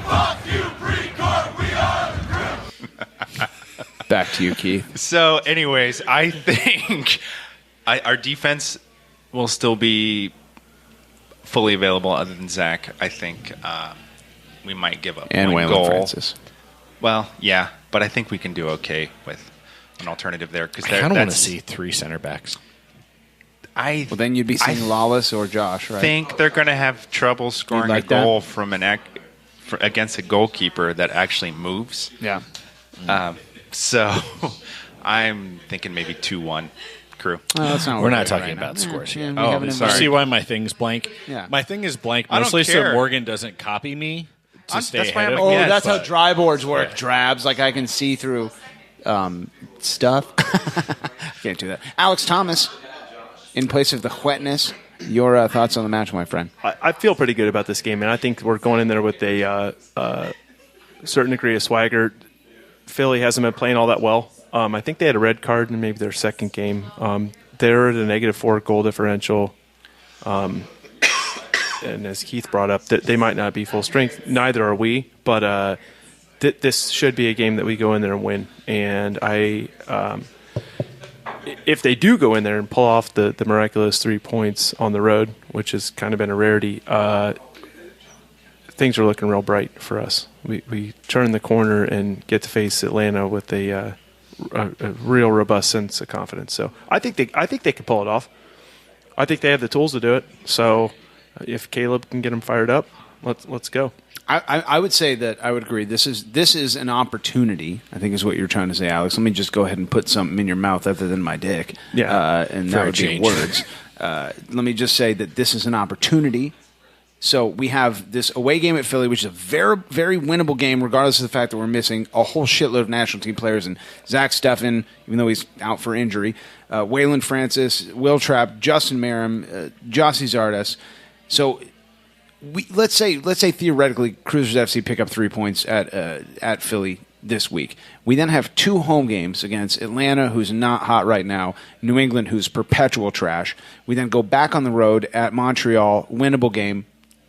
Return home for 2 games against a garbage Portland team and a very good DC United team before going on the road again to Houston and then DC. The DC game away is the first one. If we can get out of this Philly game with 3 points or maybe even 1, that'd be fine. That's May 4th where you go, that's a whole shitload of winnable games in a row. Opportunity beckons for Cruisers FC. The question is, do we have the heart to pull it off? Let's go around the Latin term for podcast hosts, which is table. Lads, and get our score predictions out of the way. Drolby Scrinface, the old man, the butt licker himself. If you got a butt, you better not put it in his face because his tongue's going to be in it because, well, he wants to put that in, and he would love that. If you would do that, he would love it. Can I have it? And he would say to you, and you would say, oh, man, I guess. And that would be a mistake. You don't want that. It's what they say about you. Your score predictions for the match, my friend. All right. I'm calling for Murder Town. 1 goal, Cowtown, 1 goal. I'm saying 1-1 tie. I'd love a win. I don't think our offense is there yet. I'll be happy with 1 goal going in. I'm not sure there's a second one there yet. Hashtag play our Mobile B squad. Hashtag free Jeff Blake. Free the Mobile B squad.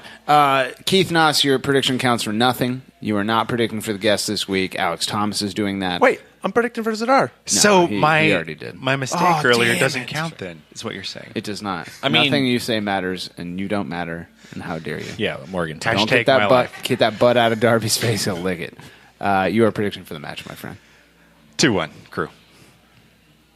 I think we'll get goals. I do. I think. Who do you think we'll get goals from? Like, I'm not questioning it. Yeah, who It's scores? just I think Mullins or Williams. Honestly, I think that the players are gonna. You think forwards will get both goals? I actually do. Yeah, I think they're gonna try something a little different today. All right. Or this week. How many goals does Pedro have? None? He'll still have none after this. Does he assist on them? But he has preseason goals, and that counts for something. Yeah, I think he'll have. Oh, what I a think great he'll have goal an against assist. Cincinnati in a meaningless bullshit game. I don't think we'll have the continuing run of the corner kick goals. So. Alex Thomas, you're predicting for the guests. Nice. Go ahead. I'm going 4-0. Good guys. What the fuck? Yep. Okay. Bring in the Goddamn bring outta in the here. truck. We're gonna smoke these fools. These guys suck. We're Bring fucking, in the truck? Yeah, dude. Parking it on there and fucking unloading a bunch of heat on these motherfuckers. Do you know how heat works? That it's not a It's physical gonna product fucking you can burn deliver, that shit. like in a Oh, it's U-Haul. getting That's not a delivered, son. thing. It's You us. do the weather report. Don't you know how heat works? Hashtag e-game. Hashtag Pokemans. Hashtag bringing my bee. Hashtag sketching and stretching. Is that what Morgan's doing to his No, mobile bee? that's for Zadar. Oh, shit. I'll see you on Hot 20s, the app. I'll send you on the tap20ds.com. Oh, shit. As much as I'd like to predict that anything will happen this weekend, I know enough about the Philadelphia away games to know that it's either 0-0 or a 3-0 loss. So I'm just going to go ahead and predict Cruisers FC 0, Chester Murder Lads 0, hashtag Team Sierra Berhalter, hashtag definitely only girls. I'm a 3-4 man. Hashtag why would you say we were inside of each other as anything other than friends? Hashtag that would be a lie. Hashtag fuck you, I'm inside of you as a friend only because of our friendship. Hashtag check on Darby, who is an elderly man and in danger of heat death. All right, let's close this bitch up. Like a wound the Darby's infected on your anus from licking it too hard. Alex, GCG bag got going. Anything? What they got going on is some fucking criminal racketeering with Murders Row and like the Massive Report or something. Oh, what a bunch Collusion. of pieces and piles of shit. Misappropriation of funds. Hate this. Collusion. Hate to see it. Yeah, it's bad. Hate to sponsor it. Yeah, nobody wants that. I just remember, if you signed up for a Nordeck membership Yes. and you got a GCG bag scarf, that's what your money went towards. I very much regret my membership to the Nordeca. Drabs, any Save the Crew opportunities this weekend? Now we save the crew, man. Word. Yeah. Word. Keith Noss, any research that you're doing? No, just my real life now. Are you making the Columbus Crew app yet? What's that? Are you making the Columbus Crew app yet? Oh, that would be pretty badass. Erica, call Keith. He wants to make an app for you. If you've enjoyed the app making and the scarf selling at cost. Oh, we didn't talk about the fashion show. That's all right. We'll get to it. We'll get to it. Wait for segment 4. On behalf of Benevolent Corporate Overlord sponsors Blood, Urine, Spit, Salvia, Foot Golf, Larry Turd, and the dead, rotting corpse of Kevin Burns, my name is Carol Seaver. Thank you for joining in to episode 113 of ACES Radio. And all Lord Guillermo's people said, "Stop touching his penis. Get your butt out of Darby's face. He'll lick it. He'll lick a wound fresh off of it." What? I'm sorry, I muted the outro. We're going to have to do that again. In 3, 2, 1. Oh, what a treat it's been here on episode 113 of ACES Radio. Big shout out to segment 2 guest Elliot McKinley. It's with 1 T on the end instead of 2 T's. That'd be too simple. I mean, who would want that? Big shout out to segment 3 guest Keith Noss. Don't upset that boy. He'll research you and figure out what you did wrong. Big shout out to Drabs for licking wounds into people's butts. Look forward to the hot takes next week about that. Alex Thomas filling in for Sean Sitar. You've done it again. So good to be here. Oh, what a treat. Man balls to you, my friend. And all Lord Guillermo's people said, "Stop touching his penis." I'll never do it.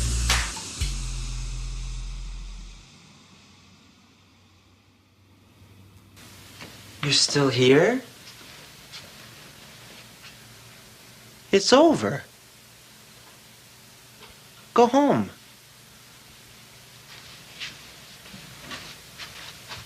Go.